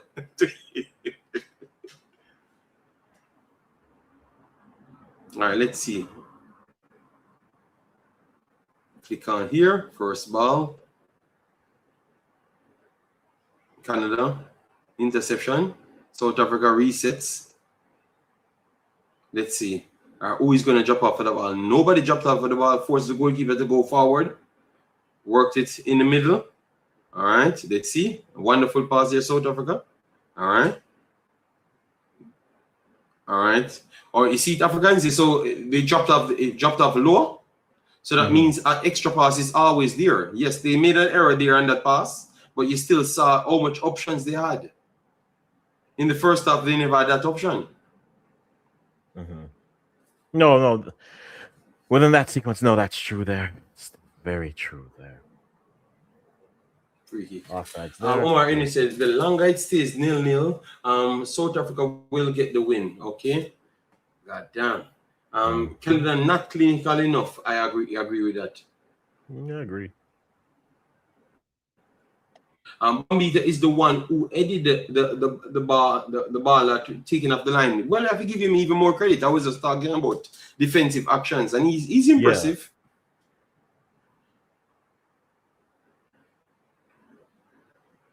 Yeah. All right, we're seeing much more fight here from South Africa since the change. So I guess they had some bust up in the locker room, telling them that this is actually a knockout game. So get your socks together, you know. So it would be. Click on here. All right, interception Canada. All right. Poor ball there from Canada. Could start something for South Africa with South Africa resets. Canada will start their pressing because they start to have a little bit more mid-block than high pressing. Yes, they are. So let's see if they are going to start pressing higher because obviously they can't sustain that ridiculous speed that they're playing at. Well, goals always give you a burst of energy, and without them, now you start checking to see. Poor part. Oh. Okay, referee gave it to Canada. All right. And the free kick taken early, referee calls it back. Okay. Yeah, because the player is down. So a free kick for Canada. But the player is down, referee called it back. You see, Africans, that's what I'm talking about. The fear of Buchanan, he has to run in because he doesn't want to just square him up. You understand me? So he's trying to close him down faster. I don't think Miller bring the same. Well, that's where, again, I would have said Ahmed for Miller or Ahmed for Miller in that situation. So,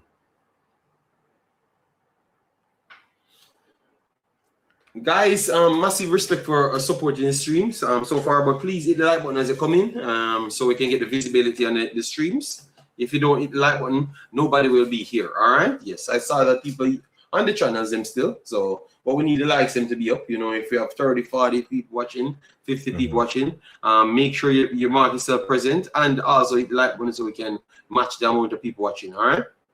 I will be back. I'm going to try and do as much streams, but the days of the match, the temperature of the match, the days, or else I'm not going to be here. So once I'm not here, you know that it's a temperature thing, you know? It's rough blood.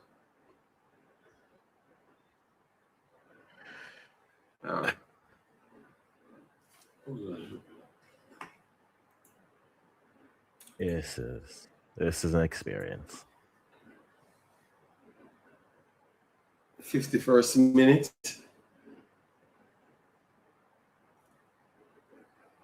Both teams trying to figure out the adjustments. Yeah.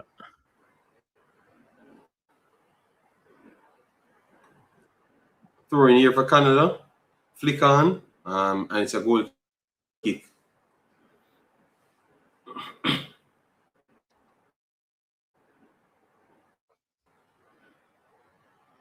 All right.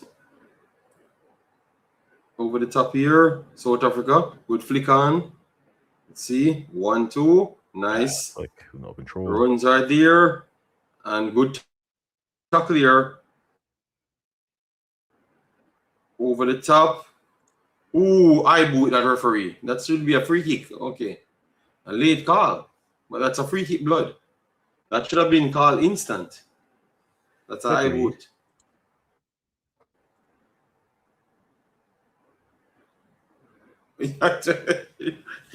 Africans, I promise you, these referees, your eyeball have to be out of your head. These referees are like, all the stoppage time I'm going to give for stopping the game is going in the hydration break. Upton says South Africa will win 1-0. The life.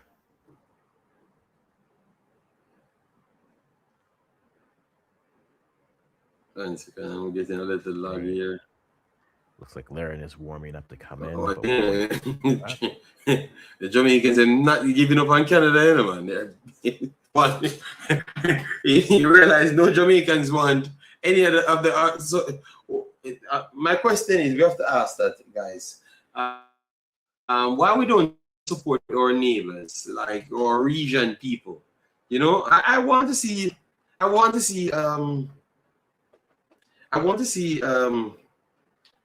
United States does well. Canada does well. You know, I don't want to see them get knocked out. Uptown G, why think Canada will just lose the game when they're playing the better football? You know, why can't start to say that they're gonna win? Because if Jamaica was playing, you would have said Jamaica would have won. Africans, you have an answer for that? Listen, I don't have an answer for that. I am somewhere. I am somewhere. I don't know where, but I'm somewhere.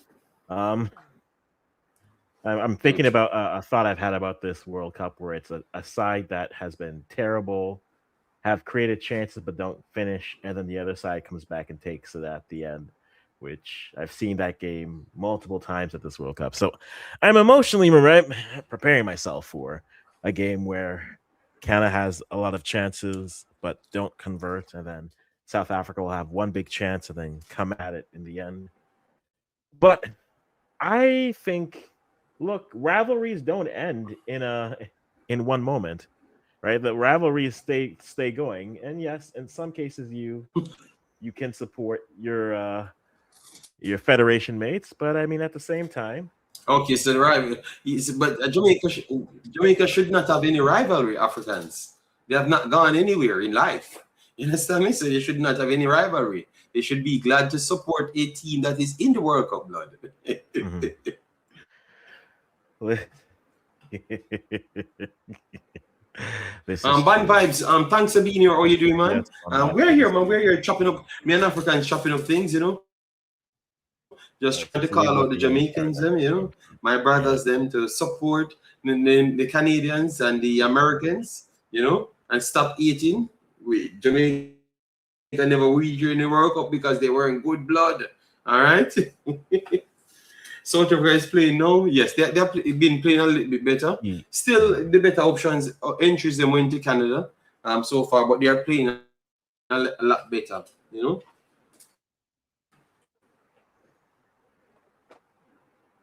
Why am I getting so much issues? And yeah, that's fair. I think the rate this game is going, feels like a 1-0 type of a game.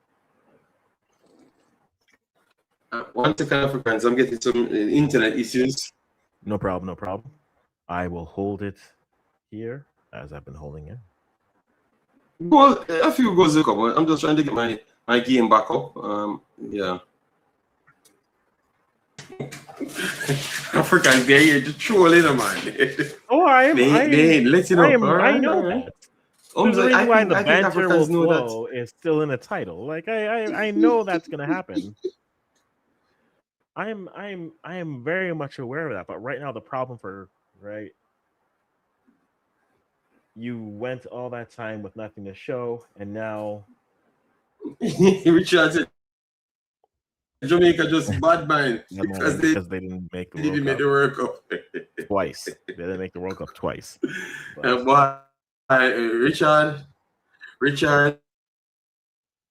you know, when I know that was a true story, when Africans, you have a chant, you have like in they have CVM and TVJ, right? The two national stations. You have a person, and when Curacao got 7, remember, in the Curacao beat Jamaica and drew Jamaica to qualify to the World Cup, you know, and they are on the national station saying that they know that Jamaica wouldn't have gotten 7. They are better than Curacao on the national channel. So imagine what they're going to say about Africa, about Canada. They ain't caring, man. But it's 17 minutes in 17 minutes in October. The competitive spirit going, you know. Looks like he gets his. Why are these sports presidents bald?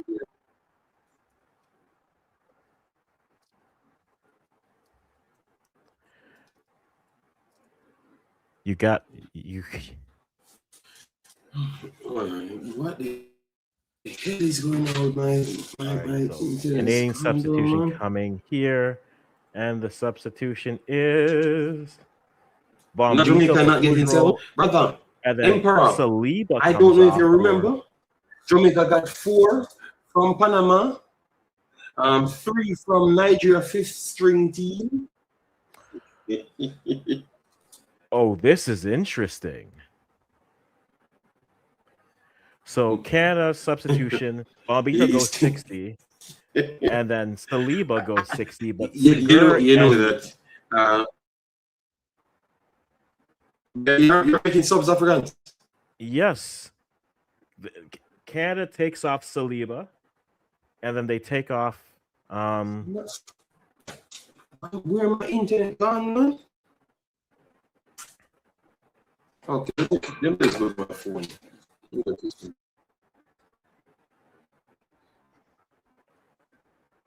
This is interesting. So maybe this was something in the midfield.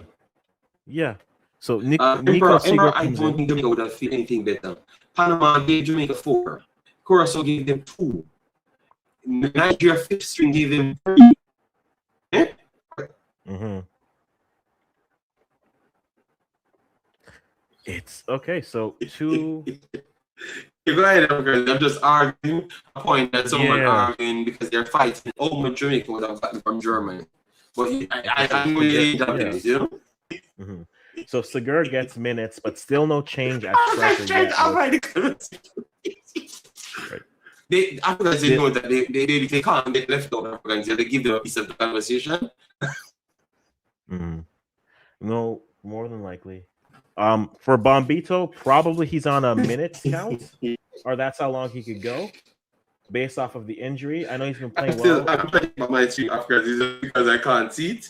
See the game, I can't commentate it. Mm-hmm. No, that's no problem. Bombito?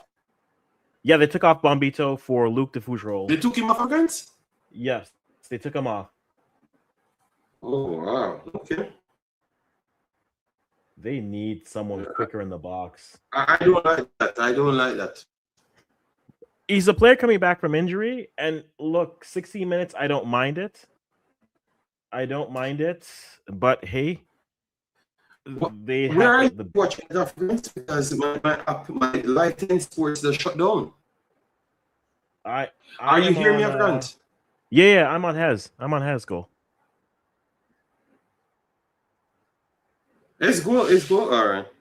Let's go. Yeah. Let me try this the last time because I don't know why we're getting so much problems.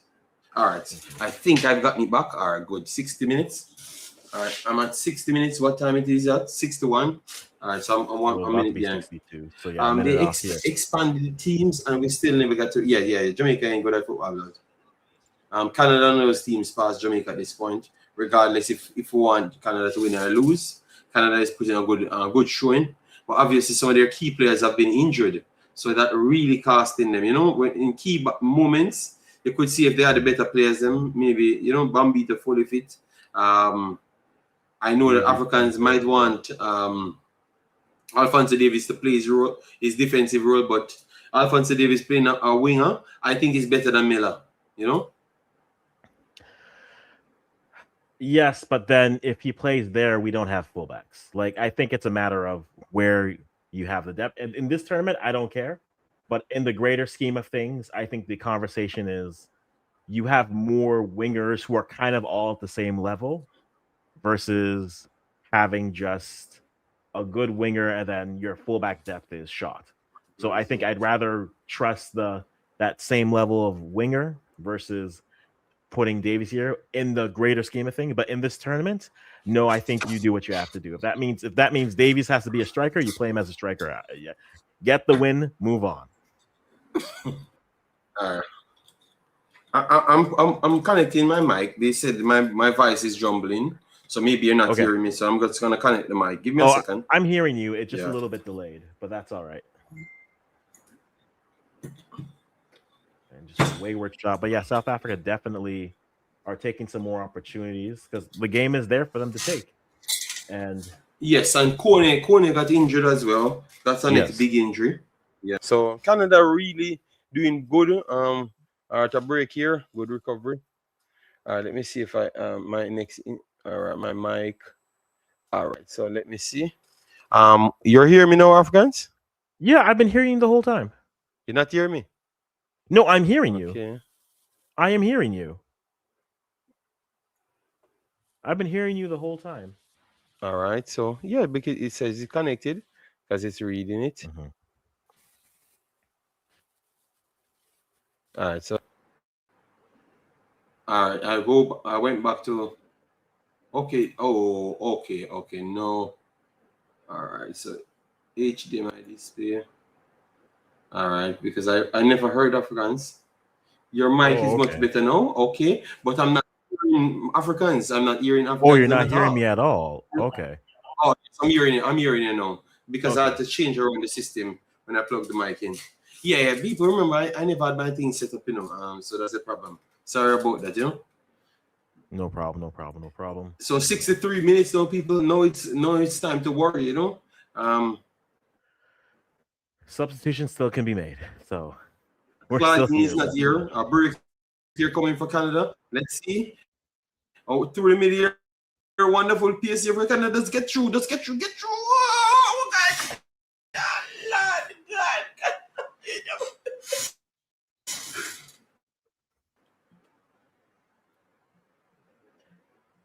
Oh my, keep Andre Africans just. Did I not say this is Panama with Andre Blake? This is the greatest good try ever. And just might be right, Just Canada is the greatest good try. Oh my God! Oh Lord! Ronan Williams reminding us South that Africa he's win the this best game, man. They deserve it, man. God damn.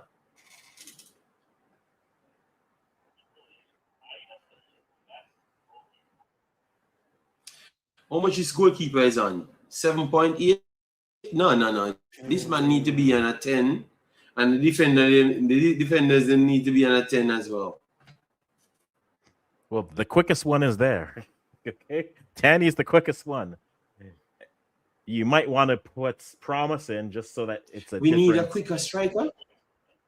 But he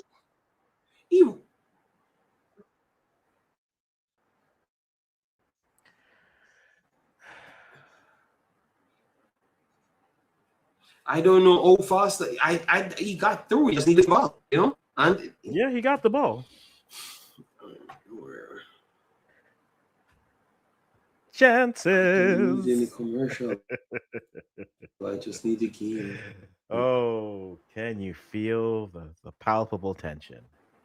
At least I have another 30 minutes of this if no goals are scored. It's not straight to penalties. And sorry to say, it's still in, but this might be the best game Canada play. Yeah, but I'm saying Africans, this might be the best game Canada played in the entire World Cup so far. This might be the best game, Like the rate of how they're breaking down South Africa and creating the chances. I'm not talking about the misses, but this might be the best chance created game they played so far. I know you don't give that any respect. You just want to win games, but they are moving the ball. Good blood. Oh God, why they keep getting so much yellow cards? Yeah, I'm trying to see that. Okay, yeah, Omar, I'll flag that or Because I'm not seeing it too. Yeah, but so far still 0-0. But South Africa are resolute, and Canada are just incapable of scoring. It's out again. It's out again. Let me try the bottom streams.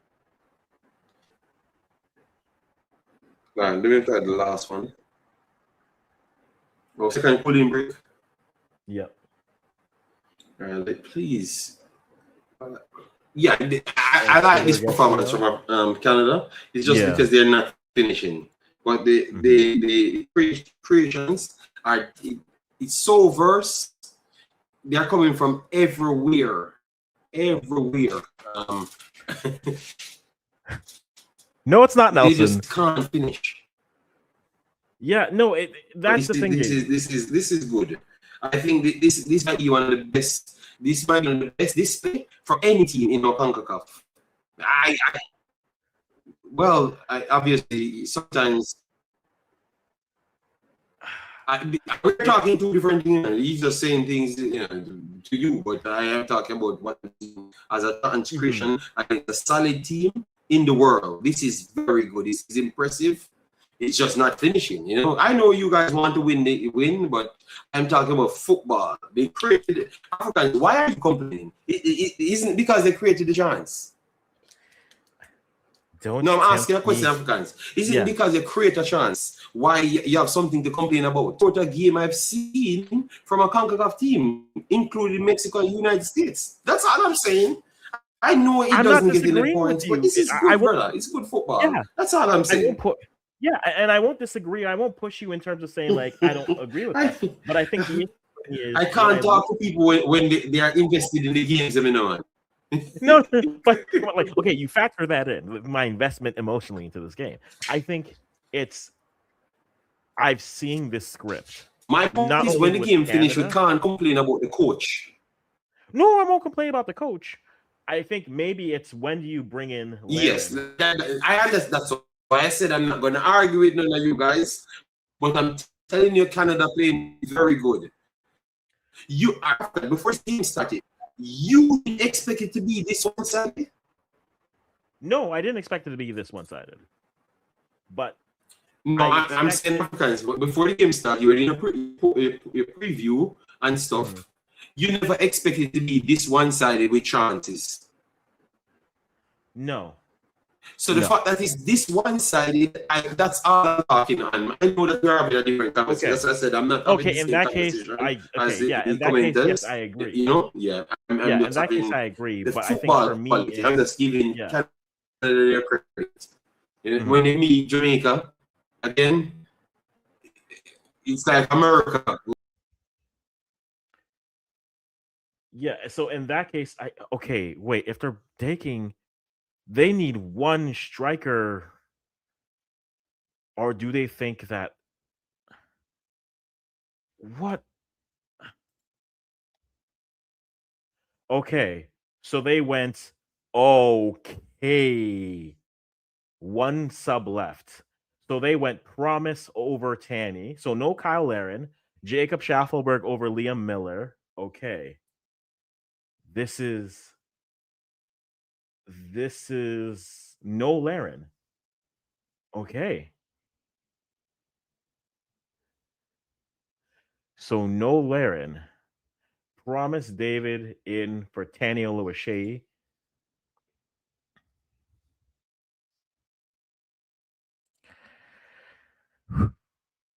it's just the lack of being able to finish that's just really hitting them here. They've been given every opportunity to finish. Well, they have one sub left, so it's either going to be if it's Laren, you're taking off Joe David. If it's Richie, you're taking off. I'm sorry, if it's Davies, you're taking off Richie. So something is going to happen here.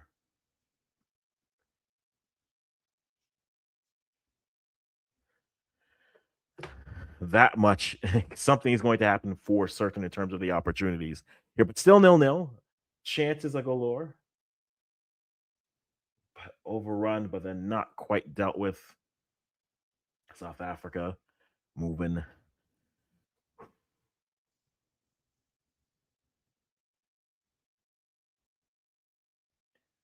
Nico Segur, okay, he already had the yellow. Yeah, because that was going to throw things off completely. Because like he just picked one up, so then why is he still on the pitch? All right, so 0-0. South Africa have kept it drawn so far. Okay, yeah. I figured that's what you were doing. So not a problem. But still 0-0 as we have South Africa with some possession moving the ball 2 minutes behind here. So if something happens, I'll see in the chat, then I'll react to it. No problem. So here we go. Deep, good throwing for South Africa. Looking, probing. No 5-second rule, apparently. Tries to win it, but Schaffelberg tries to get to it, can't get to it. Nearly broken through, but too much on a pass. Dealt with, gone deep. Promise tries to get to it, but can't. Headed back over. Cornelius heads it down. Stakio to Richie.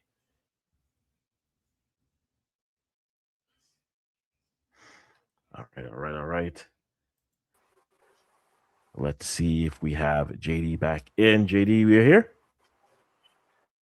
Yes. I'm here. You're hearing me better, right? Yeah, hearing you. Nearly All right, got it. good. All right, let me try to get back the game now. Yeah. All right.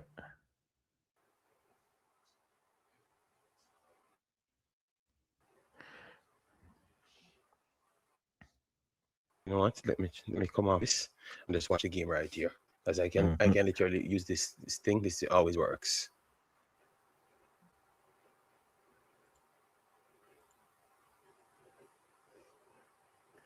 All right, so here we have a goal kick coming in for Canada. I think the changes can help. One more substitution here for Canada, and they're doing it.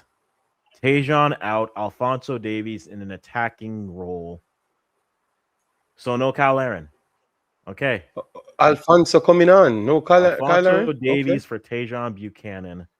They're doing it. So Miller is still on Africans?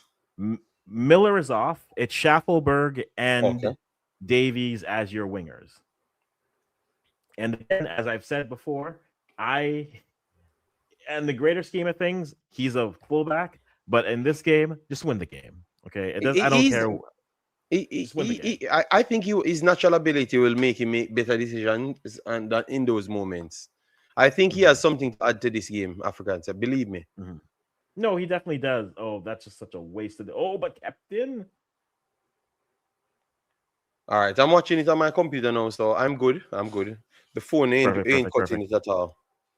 Mm-hmm.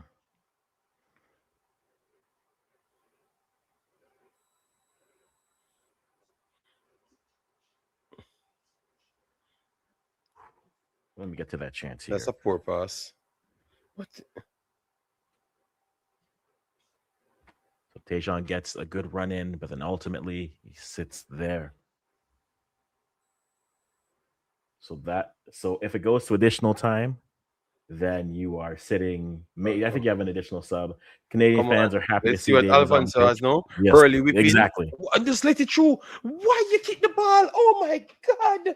Africans, just put the ball wide. It's empty. Just put the ball wide. Just make the addition. The guys. Oh God! You shouldn't take that shot. You see it, Africans? I'm going to see it in a minute here. I am so delayed on my stream, it seems. So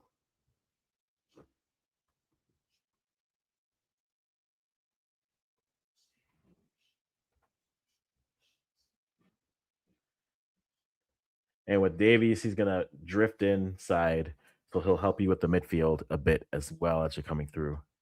I think I just lost JD for a sec, but he'll be back when he's back. But we have the Cousins on the pitch now. Okay, I know I see it, but hey, he could have. That was at his feet. Puts it on.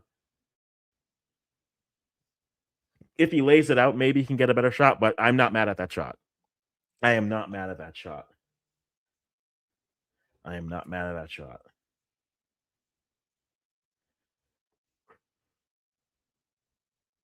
All right, still 0-0. And again, I'm a little bit delayed from I'm about a minute and I'm about 2 minutes behind you guys from what the screen is showing. So we'll give you play by what's happening. So again, if something happens, I'll get to it, but we'll be talking about it here at South Africa. Slow in building up. We have David, and Davies all on the pitch right now. The Cousins are in. The Cousins are in.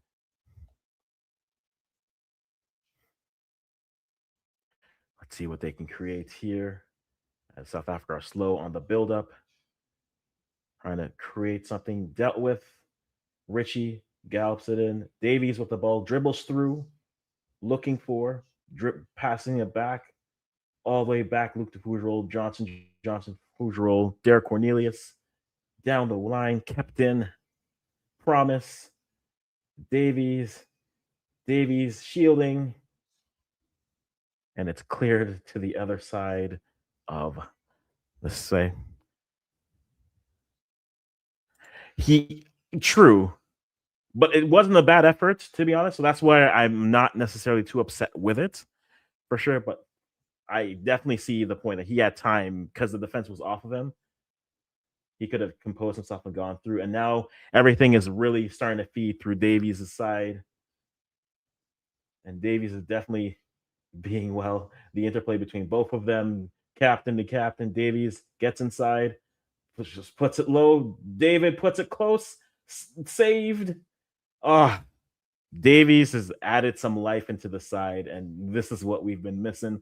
There's a goal here, but they can't waste this opportunity for themselves. Davies is definitely pushing in that space, but here we are, Canada still. Richie to Stakio back to Davies, and the throw in coming in again. A little bit delayed. Let me see if I can actually get this up. Oh, just no one made the run on that space.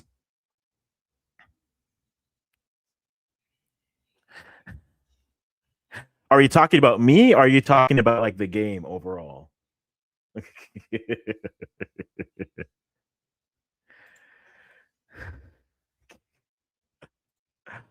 Listen, this is where I am emotionally. Let me get this win some way somehow. And let me actually see if I can get the stream back up to date here. But still 0-0 in this game. Let's see if they can create something here in these final moments of the game to get a win here. Or maybe it's South Africa who steal it at the end. Maybe it's South Africa who steal it at the end. We'll have to wait and see. But so far, okay, this was almost better.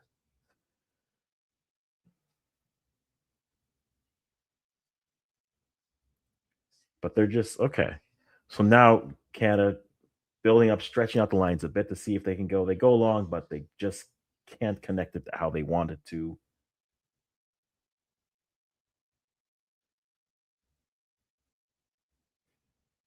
Nothing on the throw, but then South Africa back with the ball.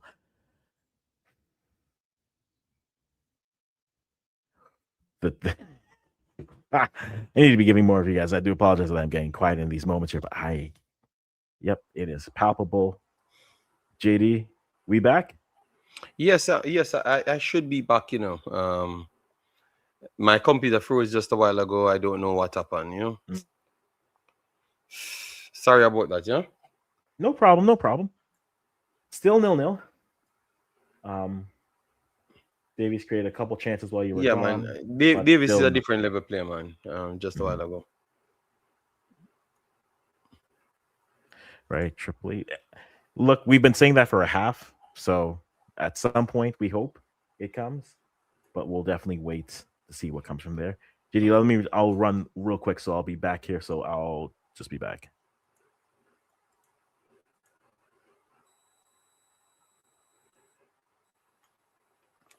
All right, I'm back up. I'm hoping that I don't get any freeze, any mic problem over the top here. Let's see. Good hold up here, Canada. Square pass, poor square pass there. Africans, you're okay. Your internet went. Inactivity froze. The comment. Yeah, well, I'm gonna try to be as much. I think maybe the eat. I've had a lot of things not functioning. Guys, once you're in, anywhere you're watching from, please do it, like, want to share, and subscribe. All right. I saw a few people over the IMAX it, over the WeMax it. I will be back. I will try and cover as much games, to make up back for the games that I've missed. Yeah, but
All right, we're back here, and we are just sitting and waiting.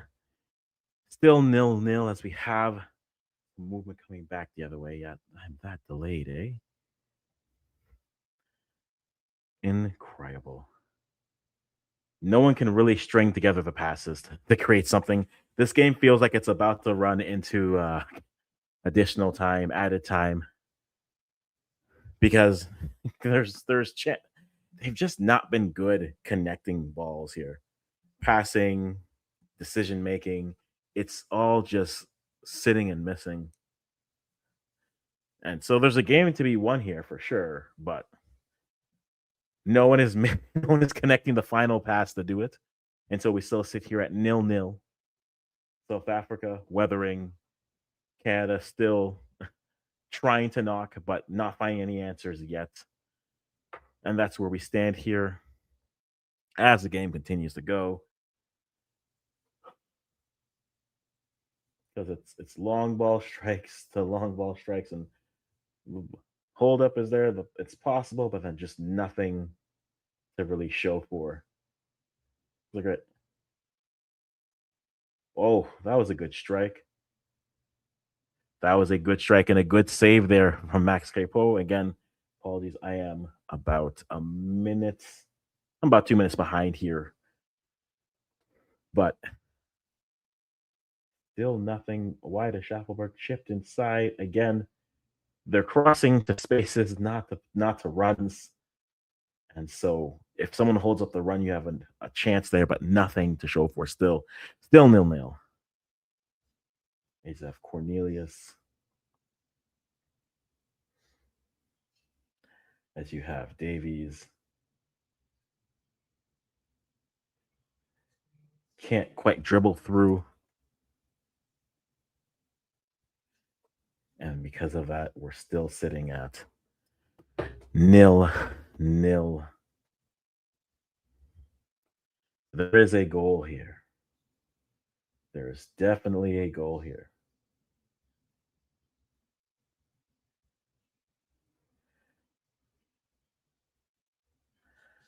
There is definitely a goal here. As South Africa are making two changes, Rainers coming on and Moremi coming on. Those are the changes coming for South Africa. And they are coming on for Maseko and Makopa. Sorry. Yeah. The tension is just creating I can't speak. Makopa is coming off as well as Maseko for Rainers and Moremi. So those are definitely moves for additional added time. And we'll see what comes of it, possibly when it comes for penalties. But still 0-0. Right. We're up to 4 big chances on SofaScore for Canada versus none for South Africa, even though there's the save that came through for Max Crepeau off a long shot.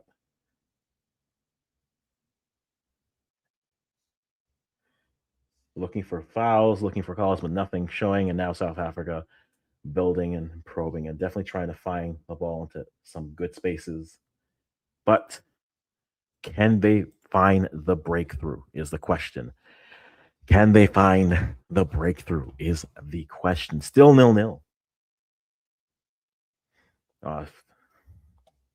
Still 0-0.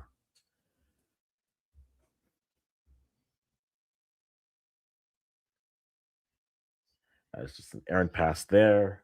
Headed towards the 89th or the 90th minute, waiting to see what the additional time is. I'm going to go with probably 5 minutes of additional time to come through. Factor in the lack of space. And right now, it's just feeling like South Africa are trying to get their last push in to win this before we go to add additional time.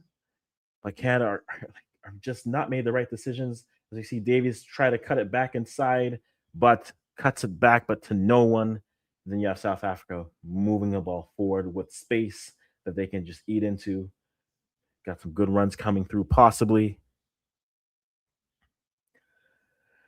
But nothing to show for it. Still using the width of the pitch. Using the width of the pitch for certain. But nothing again to show for it as we hit the 90th minute. Still no score. And it just feels like a game where the first real shot on target for South Africa may be the one that does it, or for Canada, it might be finally on the 6th big chance. Maybe it's the 7th one. We'll have to wait and see. But so far, that is where we are. This is where we sit, and we're waiting to see what comes on as South Africa continues to play the ball and their slow, methodical build up. No sign for additional time yet. We're waiting for that to come through. Waiting to see what the time that we'll get here is. Perfect. Throwing in JD here again. Africans, I put away the mic. I'm just going to use what I have. It was working before. Yes. All right. I just want to finish the game, you know? Sorry. Fair enough. 5 minutes of added injury time here. So 5 minutes before we go to more. Could a win be found in that time? Yes. But and you're hearing me well, don't you? You're hearing me well, Africans? Yes. Hearing you well, yes. Yeah, so people, sorry about that. I will get the mic and everything sorted out because my computer froze. Everything just went down. Indeed. Canada still getting more chances and not doing anything, right? Yep. Story of the game. Come on, Canada. Let's get a 1-0 win, man. Don't stretch this thing out, man.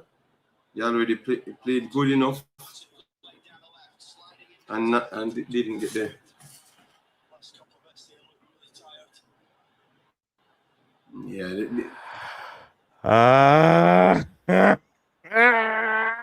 Finally. If something, I've never seen something more deserved. A shove or a whip it. What? Eustachio! Finally! Captain! Thank you. Thank you so much. Thank you so much. Oh, it's I've never seen a about more time. dominant game finish 1-0. Come on. Hey, Come out now, South Africa, so we Canada don't can care bust you. how it comes. We just care that it happens. Yes, South Africa, you're a good team, but Canada was the better team today and deserve this one. Just lay down now, Canada, South Africa, and go to sleep, please. Just go to sleep. I don't want to do this again. I don't want to. Just go I to want to sleep, go home. South I Africa. am home. I just want to go home. Yes, they have gotten chances the whole game, man. Who stuck you from 20 yards. And to be honest, he was creating the whole game, Africans. He was creating the whole game. Yes. Yes. Give him back the armband. Give him back the armband, Davies. Give it back to him now. Just give it back. No. Davis came on to change everything, Africans. You have to give Davis his credit. Listen. Let me just listen.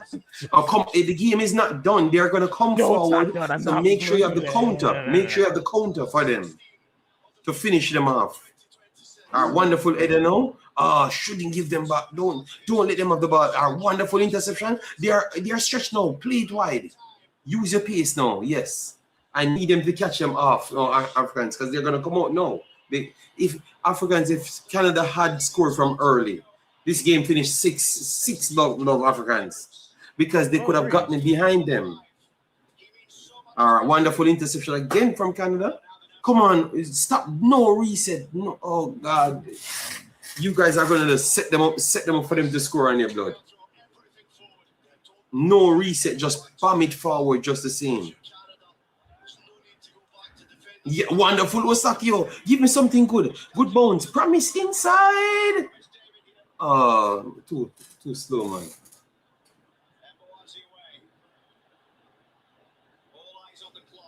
All right. South Africa trying to get, and South Africa, Canada have more resources than you to go and fight a harder battle. So let Canada win the game, please. Just stop. Lay down. Yeah, Canada was better in the whole game, though. Let's give it away. Give it away. The continent's happy right now. Just do it for them.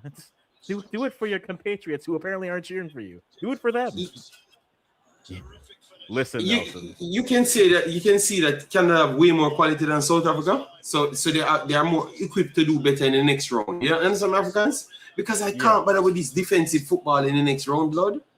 I need people that can challenge the next team, and Canada is much more equipped for that. You know, that's what I'm saying. I like Cape Verde and all of these teams.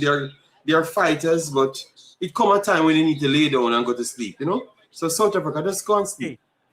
Enjoy we've enjoyed the stories, and hey, South Africa. They're trying, Africans. They're trying. Listen, I know they're trying. Pump it forward. Pump it forward. Pump it forward and pump it forward. Ref, end the stream. Ref, end the stream. Ref, you can blow it off now, or if it's over the time, you know. Or you tell me one more what? One more. You have 3 seconds for 5 minutes. He's still saying 1 more minute. It has to go to 6 minutes. What is wrong with his ref? He's on 5 minutes and saying 1 more minute. You know? Oh, clearance again from Canada. And South Africa gets it again. Don't let him put the cross in, blood. Why are they allowing him to get the cross in? Don't let him turn. Nice, good. All right, they're gonna get the cross in here. Oh, nice. Oh, South Africa gets the cross in. Good clearance again from Canada. Push it forward. Oh, all right. That's supposed to be the end of it. End it. Blow the. He's not ending it. Ref. He says continue. He said. Ref, we're on 7. Ref. He said. They're Nigerians in my chat supporting me. South Africa again opportunity to put it back in the box. Wonderful, good save. Hold it. It's hold it for ref. The next 2 minutes. It's 6 minutes now. Don't give you 1 more minute.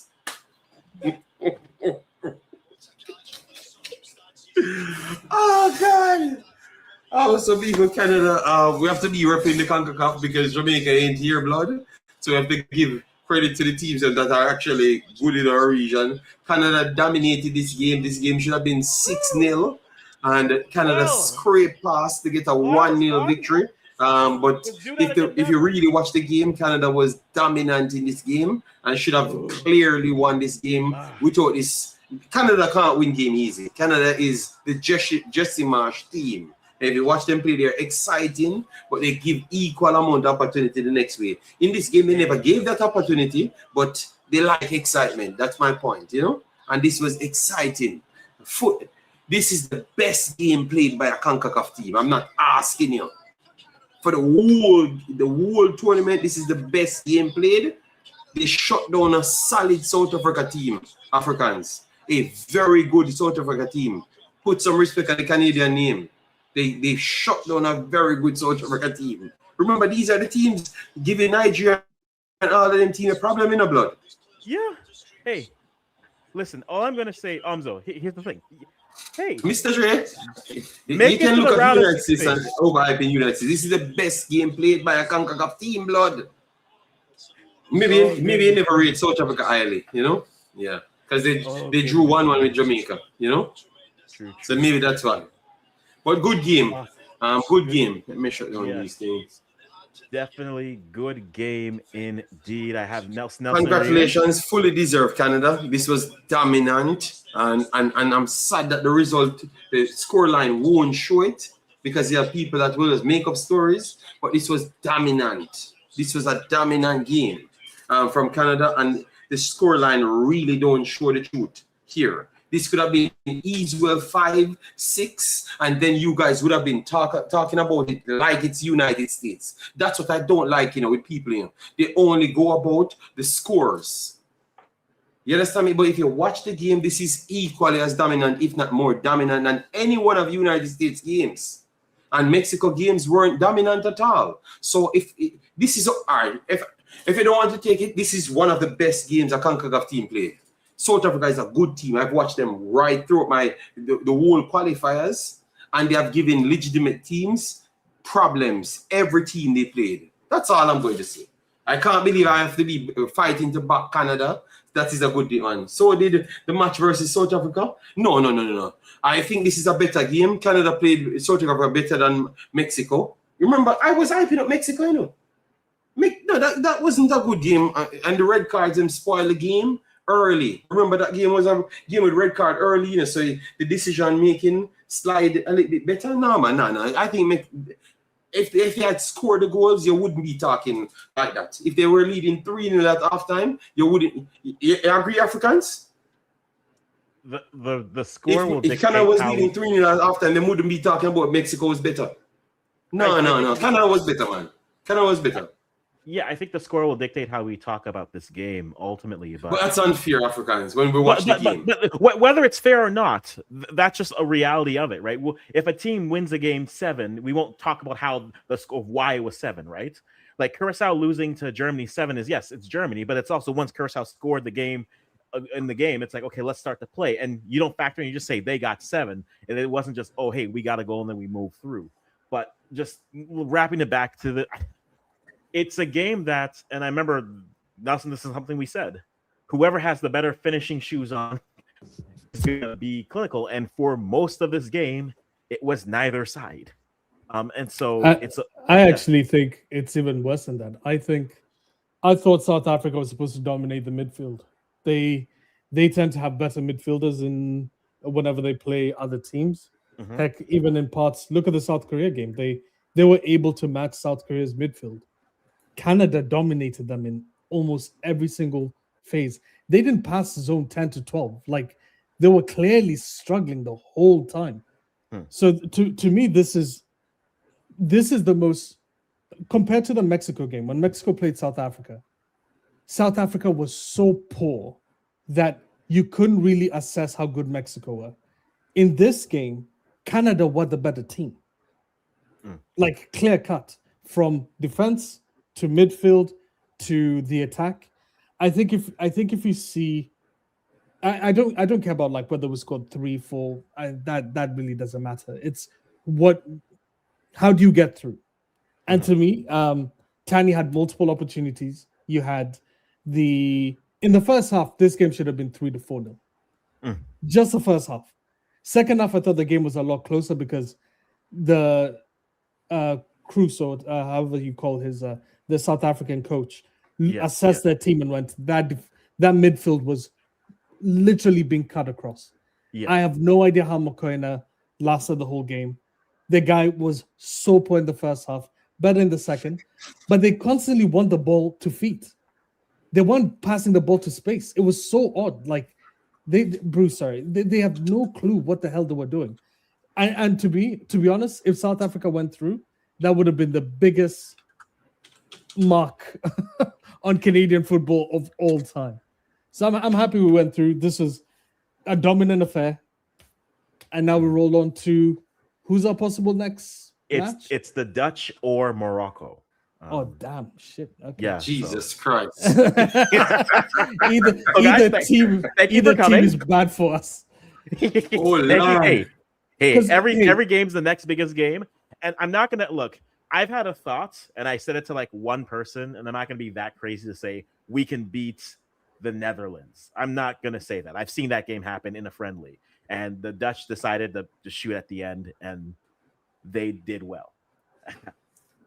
I think if you want one of the two sides, as crazy as it is, you want Morocco. That's insane. You don't want any of them. I'm picking a knife or a gun to kill me. I'm picking a knife or a gun to kill me. Netherlands will be the better option for Canada because Netherlands want to slow the game down and Canada plays faster. Remember, United States played Netherlands at the last World Cup and the same athleticism gave Netherlands all sorts of problem. I think Canada sets up better with Netherlands than Morocco. Morocco can play slow and fast, and they are equally as physical as Canada. So you have to be careful of Africans. No. I know that Netherlands is a bigger team in name, but believe me, Netherlands is a better team for Canada to beat. Believe me. Netherlands is, first of all, their attack is so poor. Outside of Donian Malen, who has been the only guy I see consistently trying to beat players, trying to score, and Brian Brobby. Outside of those two, like Gakpo is hot and cold consistently. Fair. You're coming to face Saibari, who, by the way, has been one of the best players this tournament. People are not talking about. Then how are you going to? This game has skewed how your viewpoint is. We were lucky that South Africa's midfield decided that they can't pass. They decided that every ball has to go to feet. They decided that in basic football when you go to academies, you don't get the ball. You're supposed to take the ball either in the half turn or let the ball roll through you. Every single time they were receiving the ball facing the goal. Yeah. Every single time, dude. Now you're going to face one of the best technical teams. You just said, I want us to face one of the top technical teams in the World Cup. You're crazy. We wouldn't even touch the ball. I'm playing with house money, Nelson. Netherlands are by far the better team for us because they will open up. Morocco, you wouldn't get the ball. You wouldn't even touch it, man. Either way, both are tough teams. Let's hope. Oh yeah, either side is still a bad side to face. But I would much rather play Netherlands than play Morocco. I would say like 90%.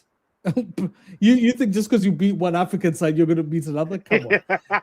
Bring on the next one. Yes. South Africa was in this tournament had been a largely underachiever until their last game against South Korea. That changed. They've only played one good game this whole World Cup. Let's be honest. The South Korea game. Yeah. The South Korea game. It's the only good game they had. Morocco played well against Brazil, dominated every single team that they faced, essentially. Brother, no chance. No. Either one, I don't want. I'm okay. I'm okay with Netherlands. Okay, that's fine. And listen, this is me. Again, this is on the cloud nine. I'll get off of it real quick here. But 1-0 for Canada. They move on. They're the first team to move on. We can breathe. Stories from this game. I'm a little bit I'm intrigued by the fact that Kyle Larin doesn't touch the pitch in this game, even though we won. As It was the right someone, move. it was the right move. I mean, yes, the chance that Promise has, maybe he has more space to come into it, but he narrowly misses it. They got the right Davies as a winger in this tournament. Again, he finally gets the debut. You got 60 minutes out of Bombito. Are we giving all the credit in this game for the win and the substitute? Is this the players finally getting it through, or is this Marsh hitting the right buttons to get the right players to create enough to go? Like, how are you assessing this game just after it is? Like, who are you giving most of your applause and most of your flowers to in this game, JD, for you? What's and then Nelson, I'll bring you in after that as well. It's very easy for me, Bombito, I think Bombito really made it, because football is about moments, and Canada started very fast, but the counters that South Africa tried, and I could see that it just fade them out when he went over the top, and he can't believe that Bombito actually reaches him and slow it down. So I thought that Bombito deserved credit. Maybe he can't play the whole 90, but whatever he gave them that solidity and that assurance around the back that made them press a little bit higher. And that at first I didn't want to give Canada the credit because the ball them just looked so bad, but sort of a passing. But if you look how Ostakio could have come up from the edge of the midfield third to in the midfield third and then force the others to spread a little bit wider, the gap between the passes was so harder to make. And that is solely based on Bombito in the game because of his recovery piece. It changes everything for Canada. So I want to say I'm going to give Canada's system a lot more credit today because Bombito is in it. So Bombito gets my first one. Eustáquio playing deeper but still able to get in front of his actual advancing midfielders to thread passes. I'm sorry that they never scored more of those chances for me to truly show you how good that this guy was. He played one of the better games in the World Cup as a midfielder today, but because they never finished the chances, it just... And I'm just sorry that they never got the 5 goals or 6 goals because they deserve that. They were dominant in this game and it shouldn't have been 1-0. So we could truly give these guys their flowers. Eustáquio, Bombito was very good today. Those are the two I'm going to talk about. Okay. Bombito and Eustáquio, I'm going to give all the credit to. I thought that they changed the whole game in midfield third because he could have advances up the pitch and Bombito pushes him to go up the pitch. So those are the two changes. I can't talk about Tommy, David, all of those dudes were garbage today, blood. They should have had an hat-trick, especially Tommy. He should have easily had 2 goals, at least 2 goals.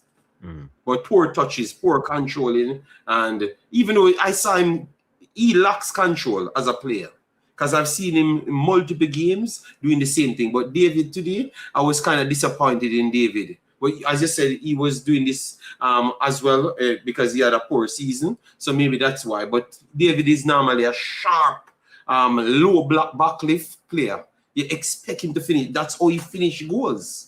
And he got a couple of those chances today. If it's a normal David, you get 3 goals. Bam. 2 hat-tricks in the World Cup. And he's on 6 with Messi. we shouldn't be saying that, don't get me wrong. We shouldn't be doing a comparison, but it was on the table today. That's all I'm going to say. But fair enough. But Nelson, Bombito and Eustáquio is my 2 players.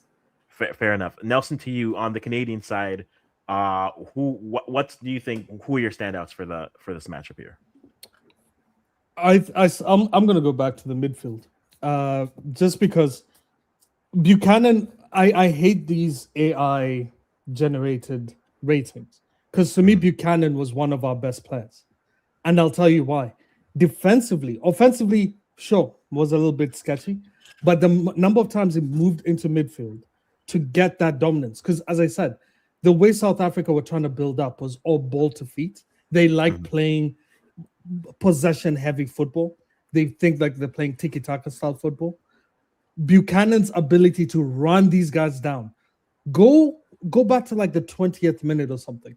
Look at how many times McKenna was forced to get his balls were consistently intercepted because Buchanan kept looking to see where exactly they had clear defensive out of possession tactics. He intercepted like 2 or 3 of them consistently, and I was like, to me, this is Jesse Marsh's best setup because the scoring is on a person by person basis. Like Jesse Marsh can't put a player and say, "Hey, here's how you score." The player has to score. Tanny should have scored. Jonathan David should have scored. Heck, that promise shot that slowly veered out, that should have been a goal. But in all honesty, I think defensively, that's the thing that we haven't seen. Because I thought we were going to give them chances. We didn't really give them chances. Most of the shots are from outside the box. 90% of the shots are outside the box. So defensively, to me, I think it's, as JD said, I think Bambito played exceptional. I think Cornelius played exceptional. Johnston shouldn't be that highly rated. I didn't rate him. Laria was okay.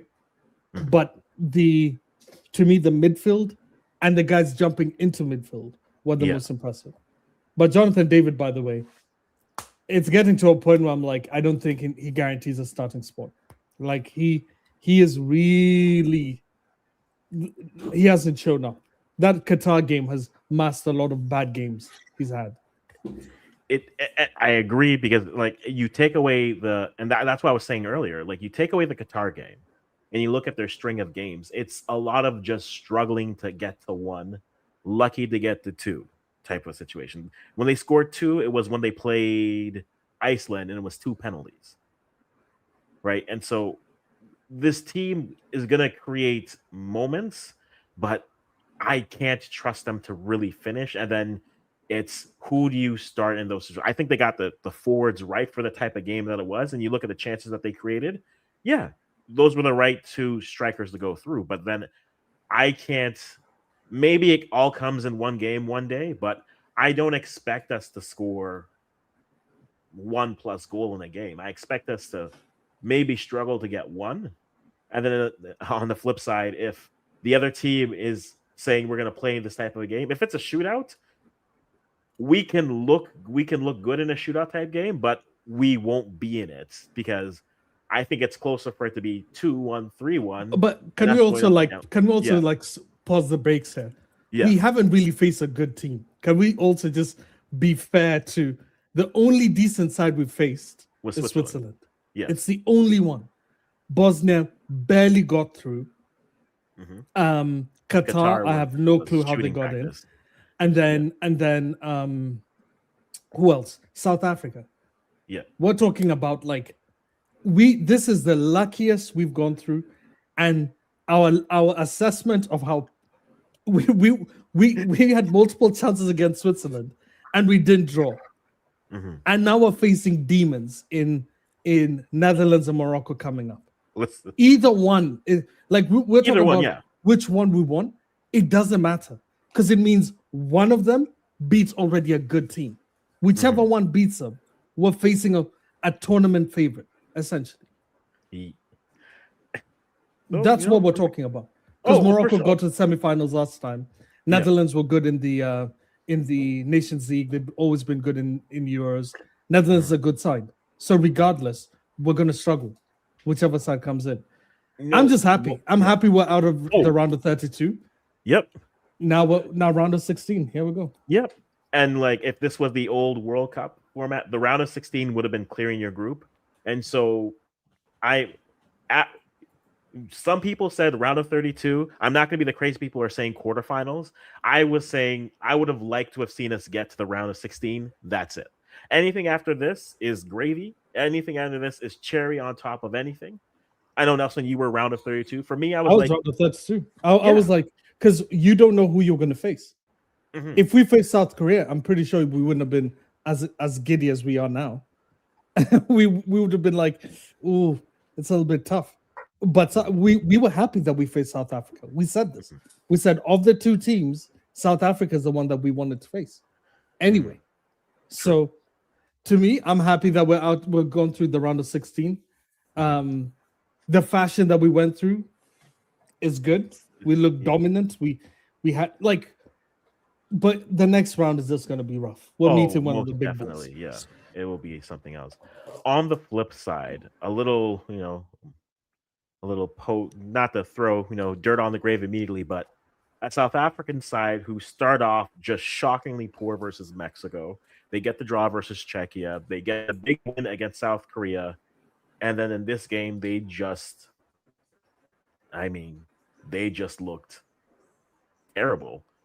Like, what is, what's the, not even the next, yeah, let's go with that. Like, what's the next step for them? And like, what's the thing that you look at this team now and we say, going into AFCON qualifying, going into getting ready for the next World Cup, whatever comes next for them, what's the thing for you, is the number one thing you think they need to improve on for them going back to Africa and to build off of their experience here?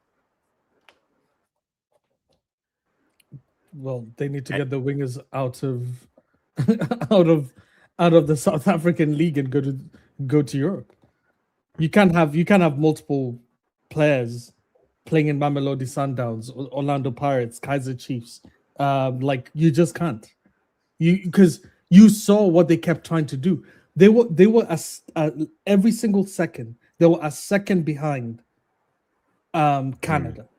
Like they were taking multiple touches when you should take one touch, pass, one touch, shoot.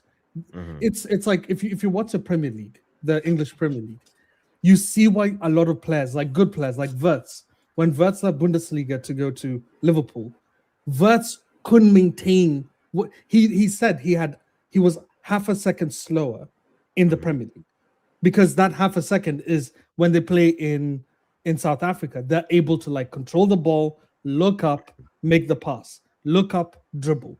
But they don't have that. So they need to be able to go to faster leagues. You don't have to go to Europe. You can go elsewhere. They just need to be, they're too comfortable. And the issue is that, the South African league is wealthy, so they don't really need to leave. But the question also becomes, why didn't Bruce start or play Foster? Why didn't Foster not show up? What's going on there? Like the guy plays for Burnley and he scored goals. I don't understand this. He didn't play. He started against Mexico, and then once the yellows came and the reds came, they took him off, and then he's been benched every single game. So I have to assume something is happening. Something happened in the background for sure. That seems like a breakdown in relationships. But hey, we've been speaking about this for South Africa. They were in a lull for a long time, and then Bruce came in, and they got better and better and better and better. But at some point, this is their ceiling to me. Hey, that's how I view it. No, that's true. JD, what about you? We watched South Africa, and like we've all watched AFCONs coming through. We saw their run against getting to the semifinals, where they beat Morocco, Cape Verde, and then lost to Nigeria in the semis. We saw them lose to Cameroon in this latest one. What for you?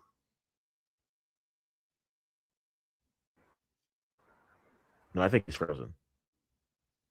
Yeah, he's frozen. All right. So yeah, JD is frozen here. But yeah, I think for you, Nelson, I tend to agree with you. I think when it comes to South Africa, the major thing I would say is on their day, they can play with some of the best teams in Africa, but the talent is what always sets them apart. The system is there, but they don't have the talent to keep up with it. And I think that to that point, I think getting players out of there and getting them to higher competition leagues where they have to be quicker, and that would help them so greatly, I feel, building up, just because without that, they could look good, and like they could still look good in Africa, and that's nothing to sneeze about. But I think when you get to these international competitions, but also you're referencing, when you're talking about like the good run that they had, that's like 4 years ago. In the last AFCON, they were poor. They Yeah. lost to a bad Cameroon side. It wasn't a Yes. good Cameroon side. It was a bad one. Bad Cameroon side. So this isn't like a good South African side that we're seeing. This is a South African side that got lucky in the qualifiers, that they were in a good qualifying group with like 3 Southern African nations for some reason. And a Nigeria side that And a didn't know what Nigeria they were side doing. that decided we're not taking anything seriously. We're not taking AFCON seriously. We're not taking any international competition seriously. No, they take just moved AFCON on. seriously. They don't take World Cup qualifying seriously. Apparently. Sure. Well, AFCON, I thought in the AFCON they were like mediocre for large parts until like the latter stages. But anyway, it doesn't matter to me. Yeah. To me, South Africa in this example is just another. We've always said this. There's always this African side that you look at it and you just you're trying to understand how the hell did they qualify. And while there are better teams sitting in Africa right now that could have showcased a better, have a better run. Mali would have done better. Nigeria would have done better. But hey, you get lucky in your group rankings. You get Zambia, Zimbabwe, and I don't know, Lesotho, some crap, and you somehow Lesotho. get through. Yes. Like it's nuts. True. JD, you're still there? You're not hearing me, Africans. You hear me? No, I hear you now. You had frozen before, so I put you out. Okay, maybe it was the computer situation because I'm trying to close down as much things. But I will fix it for the next stream. Don't worry about that. Sure. But I was saying that my point, because remember we covered the entire World Cup qualifiers with Nigeria and South Africa. They deserve to be here because they were better than Nigeria. We have watched all games. They're better than Nigeria. But the problem is they have a very good system. But sometimes players can reach the pinnacle of that system. And the pinnacle of that player, those players are like what we said for Panama. Panama can play as good as they want, but they can't top out to certain level. And I agree, they are half a second behind higher quality. It's called reaction timing. Certain leagues are way higher in reaction timing, hence why you can't keep up with them. That's why sometimes it looks like they're playing against shadows, and Canada could have closed them down. That's why I gave Bambito and Ustakio the credit, because I think Jesse Marsh figured out that no, these guys are not fit as us. And that's why I was talking to you Africans and saying that we need to start give the CONCACAF teams credit on their fitness, because they're really rocking it up on these teams and they can't live with them. And that's why I thought that South Africa was trying to slow the game down at any point just to see if they can find a loophole in the system. So what I would say now, how you would solve this, do what all African teams doing, not just send players overseas. Because you're not going to get instant result with sending players overseas. You have to actually tap into your diaspora. The problem is, remember, we read the story, they don't really want diaspora players as the other countries. You understand me? And that is a part of their problem. They need to start just get the best players to represent the country. It's happening all over Africa, and it's I don't think African football is evolving. We have been watching it for the longest time. It is the diaspora and coming into the African teams, them evolving African football. JD, we need to give credit to the diaspora them and stop this African football going to the next level. Wrong. That's wrong. Because Senegal have 54 players who came from Senegal and are playing in. You said African football isn't. Sorry, JD. African football is not evolving. You're saying African football isn't evolving. While Senegal, Mali, Gambia have better. Okay. You said you disagree. You said you disagree. You said you disagree with me. Where does every one of those players, when they're 15 to 17, goes? We have to give credit Senegal's to academy. Sorry, point, JD. You stated a lie. I wanted to clarify. I stated a lie. Senegal has one of Senegal's academy. No. Let me finish. Because I haven't finished my point. Senegal's I don't finish my statement and you take over my statement. So all you do these things. No, I'm going to ask you a question. You You said came on the program African to countries argue with me. and I'm going evolving. to ask you. That's crazy. No, I'm going to ask you. No, I am going to explain my point because I have my facts to that. So let me explain my point, but I'm going to ask you a question.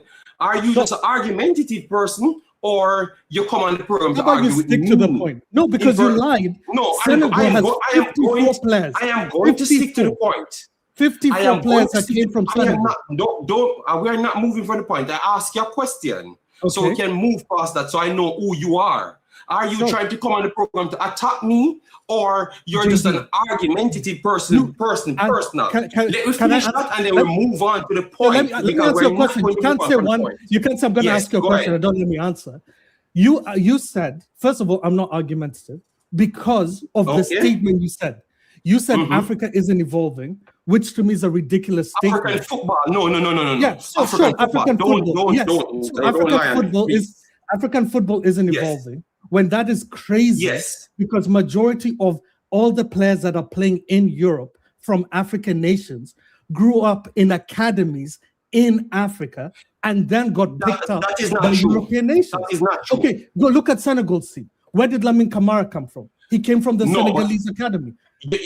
You need to listen to your own statements in it. You just said I'm lying. And you said you said I'm lying. Listen, look how I'm going to throw away your argument.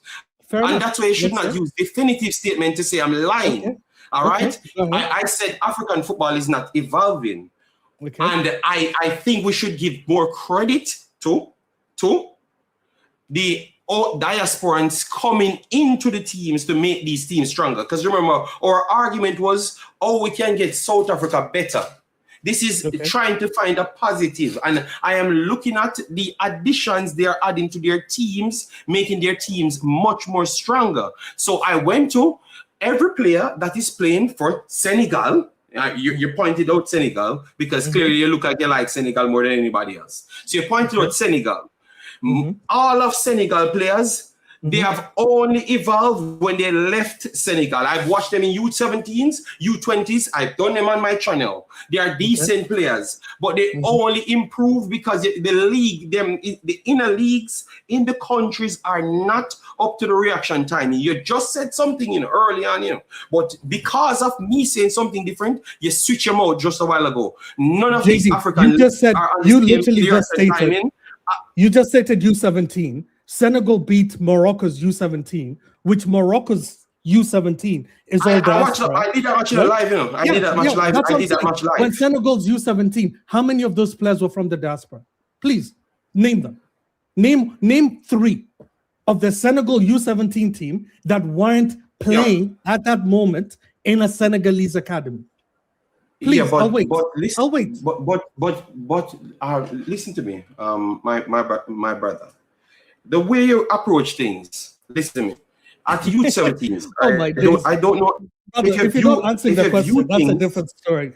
I'll leave. I'm trying to figure out to answer it. No, I'm trying to figure out to answer it for you to register in your brain. Because you just said you win a game at U17s. U17s are development and you win a game. Canada lost to Jamaica. Are you going to tell me that Jamaica was better than Canada?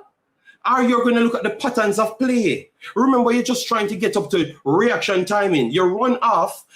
I'm trying to get football logic to you because clearly you're not a footballer. You're a person who watches football. And that's why my approach is always different from you.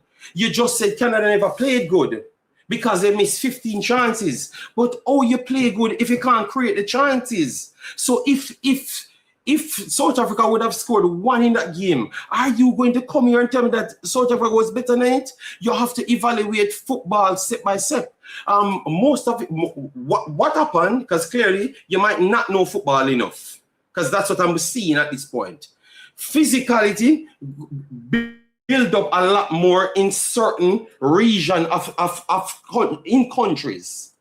So a Jamaica team, a Senegal team, a Nigeria team will evolve on the speed sides. Africans, are we not here seeing Jamaica team? The only thing they use is speed. But you saw the Canada team. They are 12 years old. They are more technical. They made the passes around them and couldn't finish because they muscles them out. It has to square off at 18, 19 to 20. That's the only way you can see what they're going to turn out. When they are that age, Africans, they are not in Africa. He's lying. They are not in Africa. But the problem is we keep on wanting to rob education from people and don't want to give them their credit. It just sounds like the Morocco Senegal argument, and I don't like it. I don't like it, Africans. We can just look at things and give it its honest review. This dude is an argumentative dude, and he's not looking at football objective. We have to approach the football from an objective side. Africa football is not evolving, blood. Because everybody is performing, they have to go, you have to leave Africa, just like Jamaica, just like Canada, just like America. We have to learn to give people credit. Europe is still the mecca of football, and all I'm saying, my answer to that, Africans, we have to get more people in Europe or from Europe to come to South Africa, period. All right, I don't have the whole conversation, I let him speak, and I'm trying to speak, but I don't know why you have to cut in with what I'm saying. Brother, you talk what you want to talk. You're clearly not good for you too, because you're trying to be argumentative and you can't listen to anybody to make a point because you think you know too much. Well, tell you what, you're not a bigger footballer than me, you're not a bigger coach than me, and you're not a bigger YouTuber than me, Dan. So just avoid me. Simple. I am giving facts. I've watched Youth 17 Nigeria players and they barely can control and pass. But they can run because their body is built. That's it. You have to give other places credit because they spend their money and teach people how to play the game. Even the other day, Africans, with Zlatan, what Zlatan said, they need more African teams in it because African teams don't go with the complication football, they just go long. That could have been deemed as a disrespect, you know. That could have been deemed as a disrespect, you know, because he was not singling out Morocco and those teams, you know. He was just going off, oh, that's what the perception of African teams. So he's saying that it's more exciting because it gives you more, because you too much passes coming up to get to the final ones. You never jump on Zlatan blood. People say in their own terms. The only way South Africa can get to that point, get the quality players. Canada never get to any point. Canada was on Jamaica level. And then they got players playing in better leagues, and then they brought in players, and then Canada gradually grew.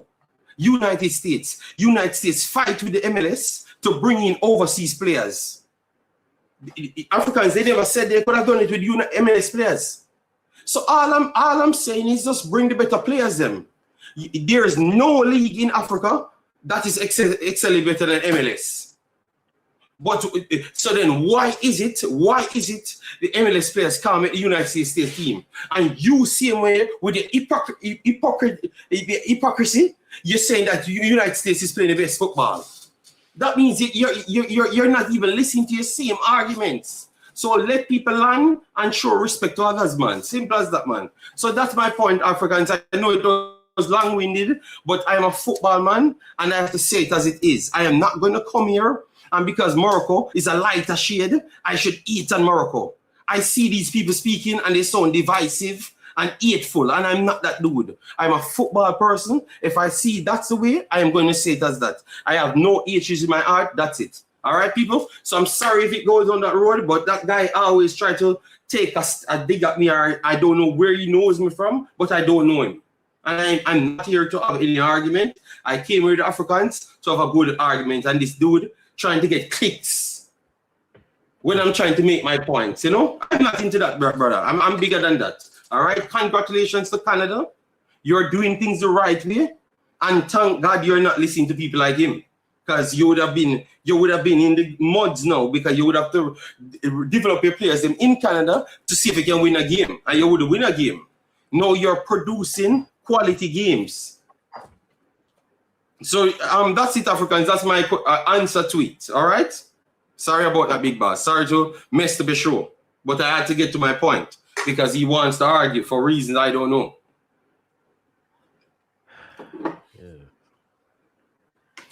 Oh Lord.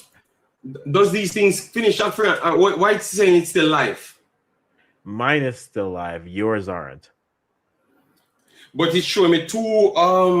But I stopped them individually, but it's still saying it's live.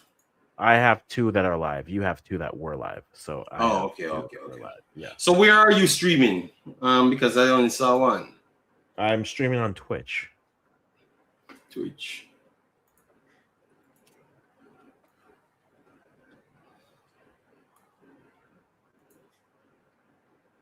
And the reason why I made sure to answer the point in Africans about the African teams improving, because I saw the signs going up on Twitter, because you know Twitter exaggerate everything. Oh, 9 of 10 African teams qualified. And I'm saying, okay, it's an expanded tournament, right? Because what they're doing, you know, because Gattuso had made a statement, which I completely disagree with Gattuso's statement. So for people listening, I don't respect Gattuso. I never respected it. But I'm just saying, yes, 9 out of 10 qualified because more teams are there. We never factored that in. And all I'm saying is most of the teams that's coming into the World Cup, look at Congo. Remember, Jamaica played Congo, you know. So I got a chance to see Congo team. Congo team is not a Congo team. Congo team is a Netherlands, France, and Belgium team, blood, with a few Congo players on it. So I'm just saying, why we can't just say so you pick a Senegal conversation because more Senegal-born players are on it. But all of the other teams, them kind of, it's because you can't reach that level so fast. You have to wait a long time. You got to wait the time, and you're not going to make the World Cup. So I think if you're looking at it, you're going to look at 15 years. 15 years, and then you can say that you can try and compete. I don't see nobody saying that they're going to start football programs, get 15, 25 players, and you're going to make a World Cup. I don't see that. You've got to mix it. You have to mix it, yes, but that's the one place where I'll push back is I do think we are, and African football is evolving to the point where there is more. It's not all the spaces, but there are spaces there, yeah. right? The right. Like the Senegalese academy where the players are coming from is one hub where all those players go, and then that's a space. It's one spot. You have other federations who are investing into their infrastructure and creating the spaces in terms. You're right, Africans, but you know what I said wrong? Because of their logic, you know, I omitted Morocco out of the conversation. So that's my problem, because remember, Morocco spends so much money, but I don't see Morocco as an African country because all of them talk. It seems like I have to move out Morocco to the conversation. So I was just talking about Senegal, South Africa, Nigeria. I wasn't talking about Morocco. I think because Morocco was a champion for like 4 years straight. So I know that they're evolving there, but I wasn't putting them in the conversation. And they don't use their players either. They use overseas players, period. Because I remember Joban and those guys that played Jamaica and gave Jamaica 3-0 from around 5 years ago or 4 years ago. Joban alone made the bench and he got 2 seconds in a World Cup. They don't pick the players them. So I even though they're champions there, I couldn't really pick it. So I omitted them. So if you want to say that the academy brought through some players, fair enough, Africans. So you know what we're going to do? We're going to pick up how much players. We're going to pick all African teams, right? We're going to pick where they were born and how much African-born players played in this World Cup versus how much actually came from the other countries them to come and play in this World Cup. I think that will kill all the conversation here. And believe me, they're going to drop down. Because if you look at 5 of the teams them playing now, 85% of the players them never born at the countries them.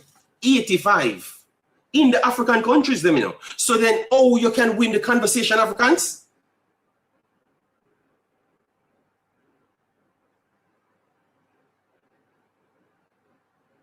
I'm gonna do this. This is the thing. Right? So I have my point, and I will hold my point there. I agree with you with the academy, and but Senegal was always pumping out talent. So who deny that?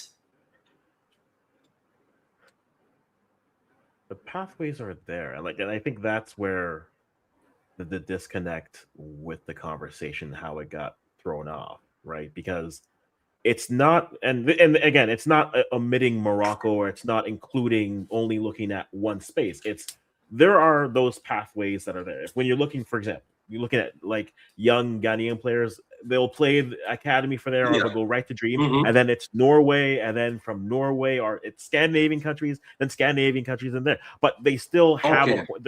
There's still a point. Now, the reason for that point is, again, age of consent, not age of consent, but like selling on. Most of them aren't sold till they're like usually 18. So you have to be there for that point, unless you have the paperwork that allows you to move before that aspect. Now, those things are there, right? And so those pathways are there, and it has gone better. I'm just picking the Ghanaian, and it's not as simple, right? And it's not. And yes, the U17s are one aspect of it, but again, a youth team is a snapshot of your national program and who was selected. Is it always your best players? No. Is it some of your other players? Possibly. But when it comes to that, there's always those pathways that I find that are there. And so I think where this conversation derailed itself is, again, the word. So you agree that Africa football is evolving in terms of the evolving, or is there? So let me change the term to is there. You think that African football can self-sustain and pick 9 teams to come to the World Cup and perform like what they're doing now? Because that is what people selling, and that was what my argument point. Like, if you can pick 9 teams of just full African players, even if they're playing outside, just pick all of the playing African born players, none that was born in a different country, and just put on these teams and put them here. So pick pure Senegal teams then and put them together and say you have 9 teams. You think that they're going to perform the same way? Because Senegal got 3 points in it, they never performed, they're one of the disappointing teams in the tournament, but they at least have the excuse of you had France and you had Norway in their group. They and that's not making an excuse. They were poor versus Norway, but the point there's no need for this to turn into a pure African versus. This is not a no. It's an argument. Why he got so heated? Because it's an argument on the Twitter. This guy is a Twitter guy. He's just looking for clicks, because that's what I saw on Twitter. That's what it sounds like, because that's what they're doing on Twitter.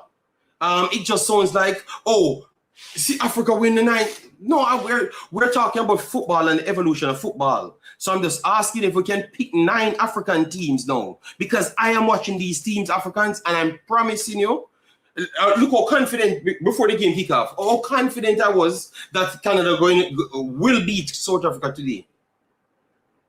I know that South Africa system is good. I saw South Africa in Africa, and I know that he's making it seem like South Africa ain't good. Africans may watch South Africa play majority of these teams, and that's a lie. South Africa was better than these teams.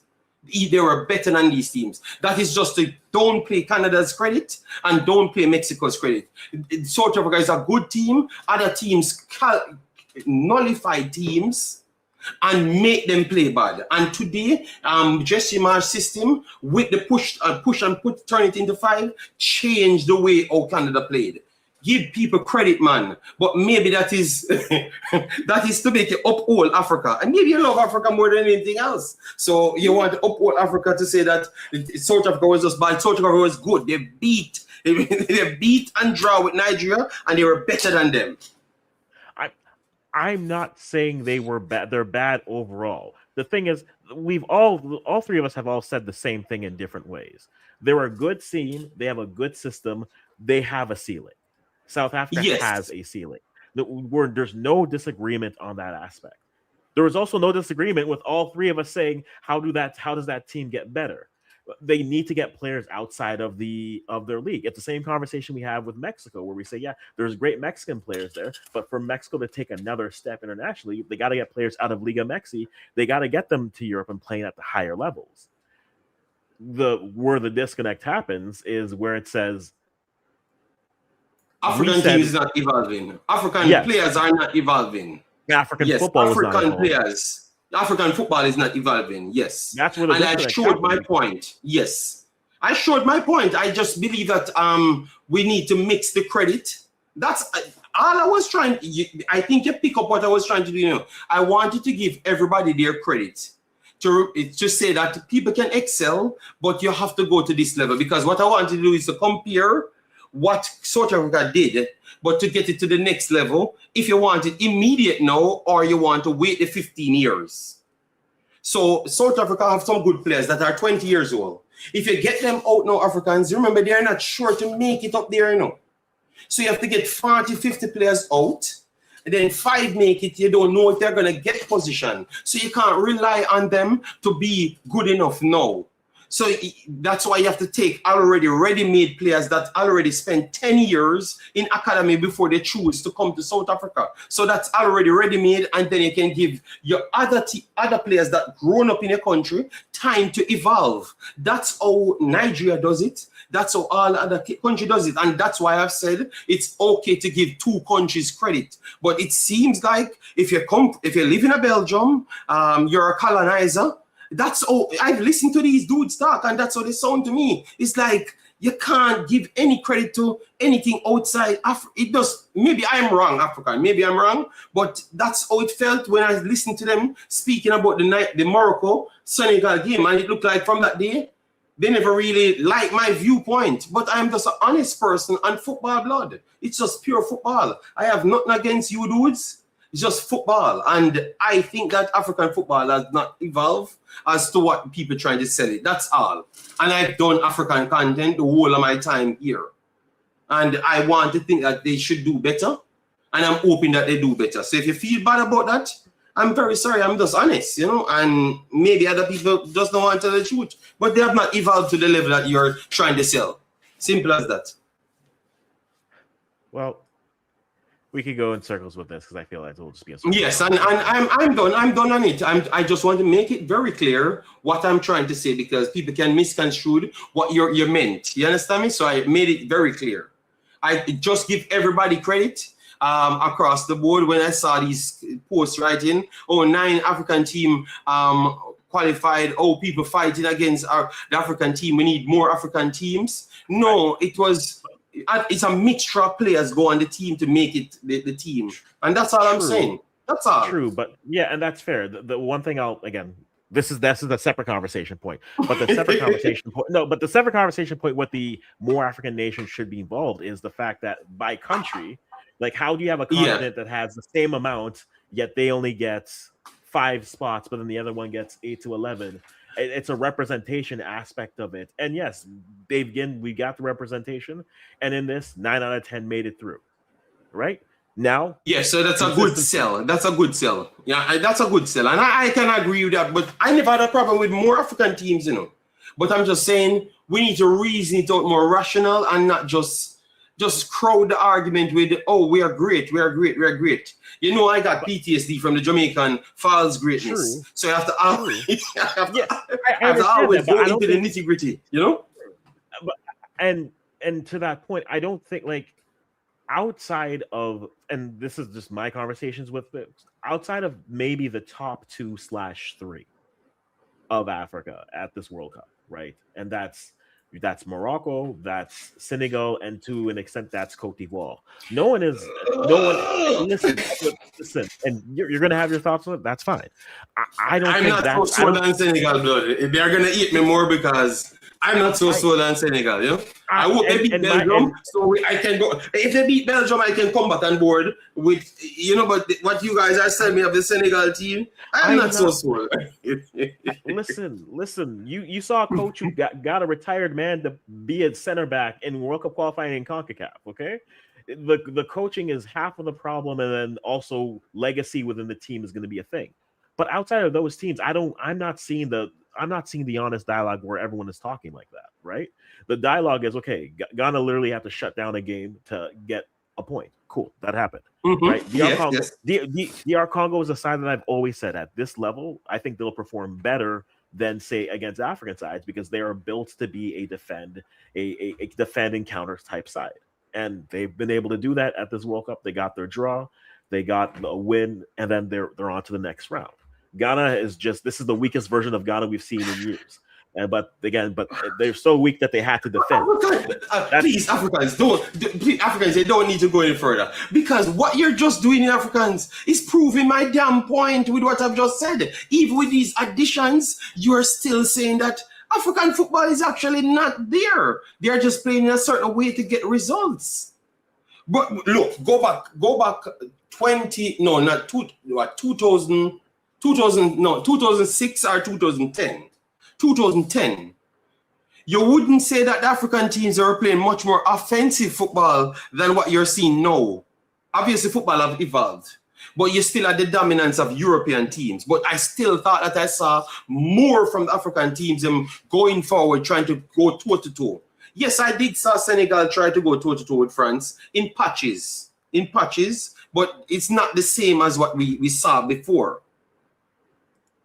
Because you just said 3 of the teams that qualified, they're playing negative football to qualify, so you don't have any proof of them winning. I'm saying at this World Cup, not the yes. Right. So no, to qualify to the next round of this World Cup I'm talking about. Yeah.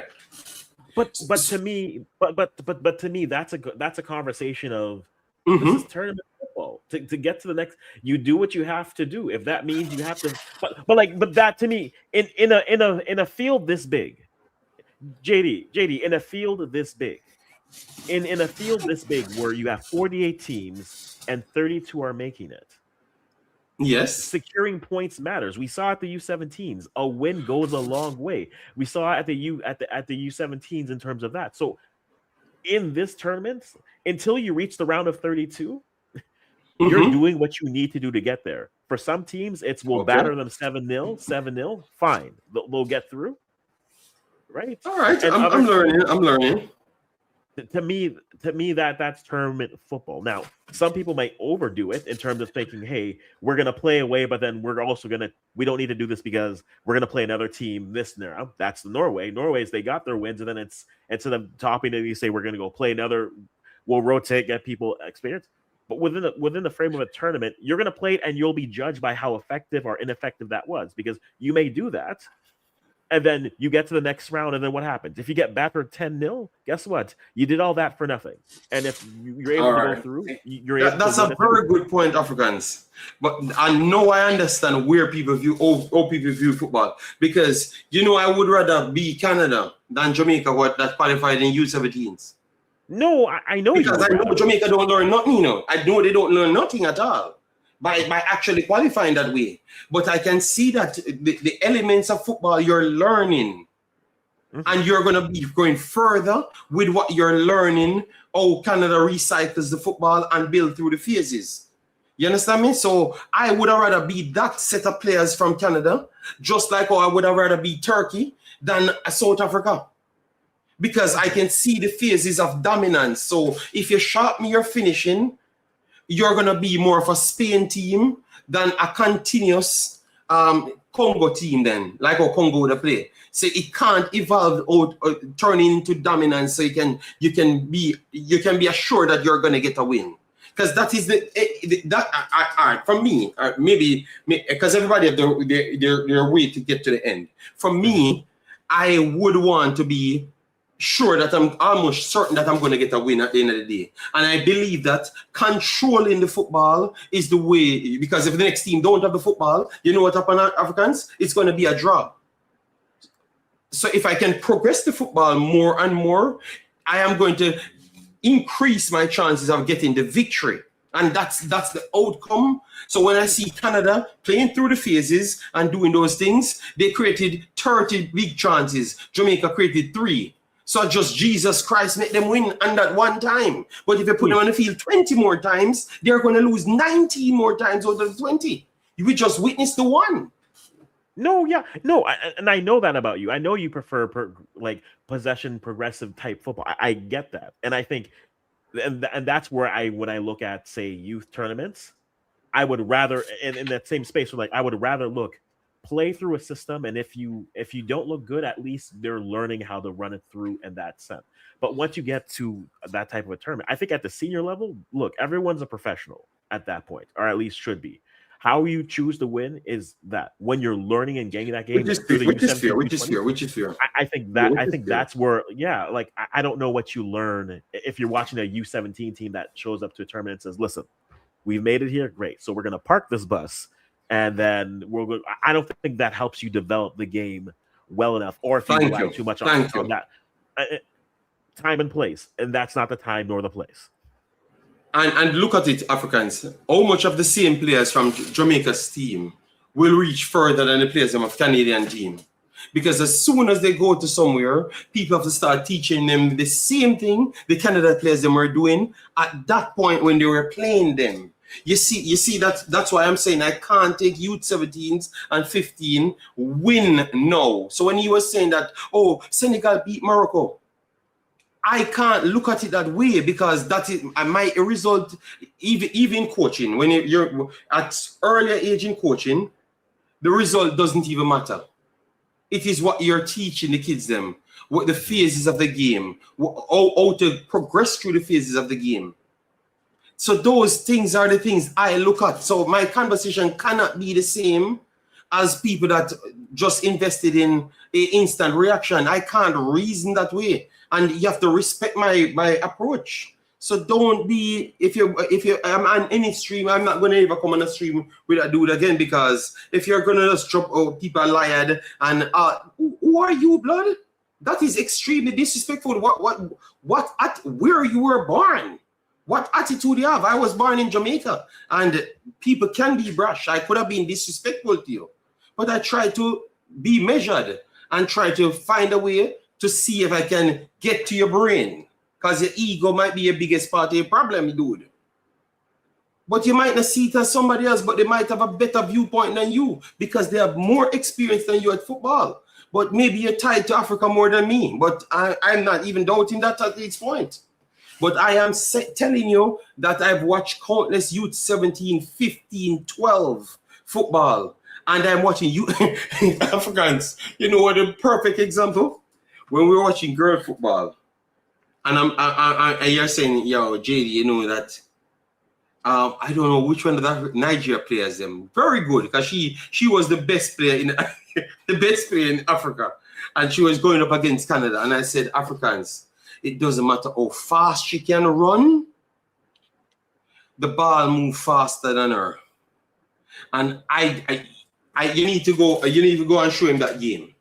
And show him that, just to show you what young level football is, and when you get taught something comparative to how talented you are, because sometimes they are gifted because they're athletically much more developed than most of the other people. Them we have to give that is true. But the girls that come with the more education, you can see that the education supersedes the athleticism always. You understand me? So that's my point. That's where I was trying to argue the point. The athleticism versus the education. I think that education will win out every single time, and that's my final point on the argument. And people, we will be doing younger football, which is always good to watch, because that's where you truly learn where these players are going. Always. Check my older videos out on youth 15, 12s. And that's a conversation that I've tried to always avoid. But it shows up in the World Cup them over and over. Both youths and girls, both men and girl football are boys and girls. It shows up there. And it shows up now just the same. So habits, always learn this. Habits, you have to break them in from early. So you only reach how far you can actually learn from how early you can learn it. And that's why I've always respect more progression. I know that I heard here people burning out progression, that progression football don't mean nothing. That's the dumbest thing I've ever heard.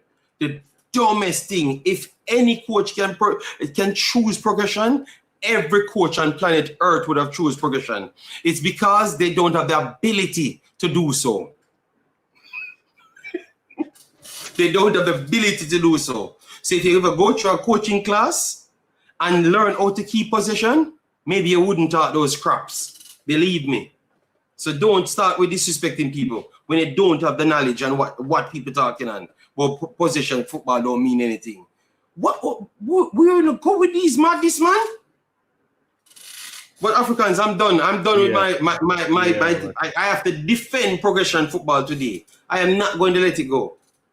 Education give you supreme control of possession, and that can't go in any school of football and see if that's not what they're trying to achieve. It's possession football don't mean it. Jesus Christ. All right. So for everyone who's confused, yeah, Canada won. Congratulations, Canada. Congratulations, Canada. Keep on doing it. All right. But possession football and Europe still a lead in football. I know that some wouldn't agree, but I am sticking on that blood. All right. Yes. So people can defend it when they return, but I won't challenge it anymore. All right. So we'll wrap it up there. We'll wrap it up when we're here. back for games. We'll do recaps every evening at 9 for the rest of this week and go from there. But guys, thank you for being here with us. Watch along. Got derailed, but we're wrapping it up here, and we'll see you all. No, he never got derailed. The game finished properly. He finished properly, man. He never got derailed. Alrighty. So we will see you all later.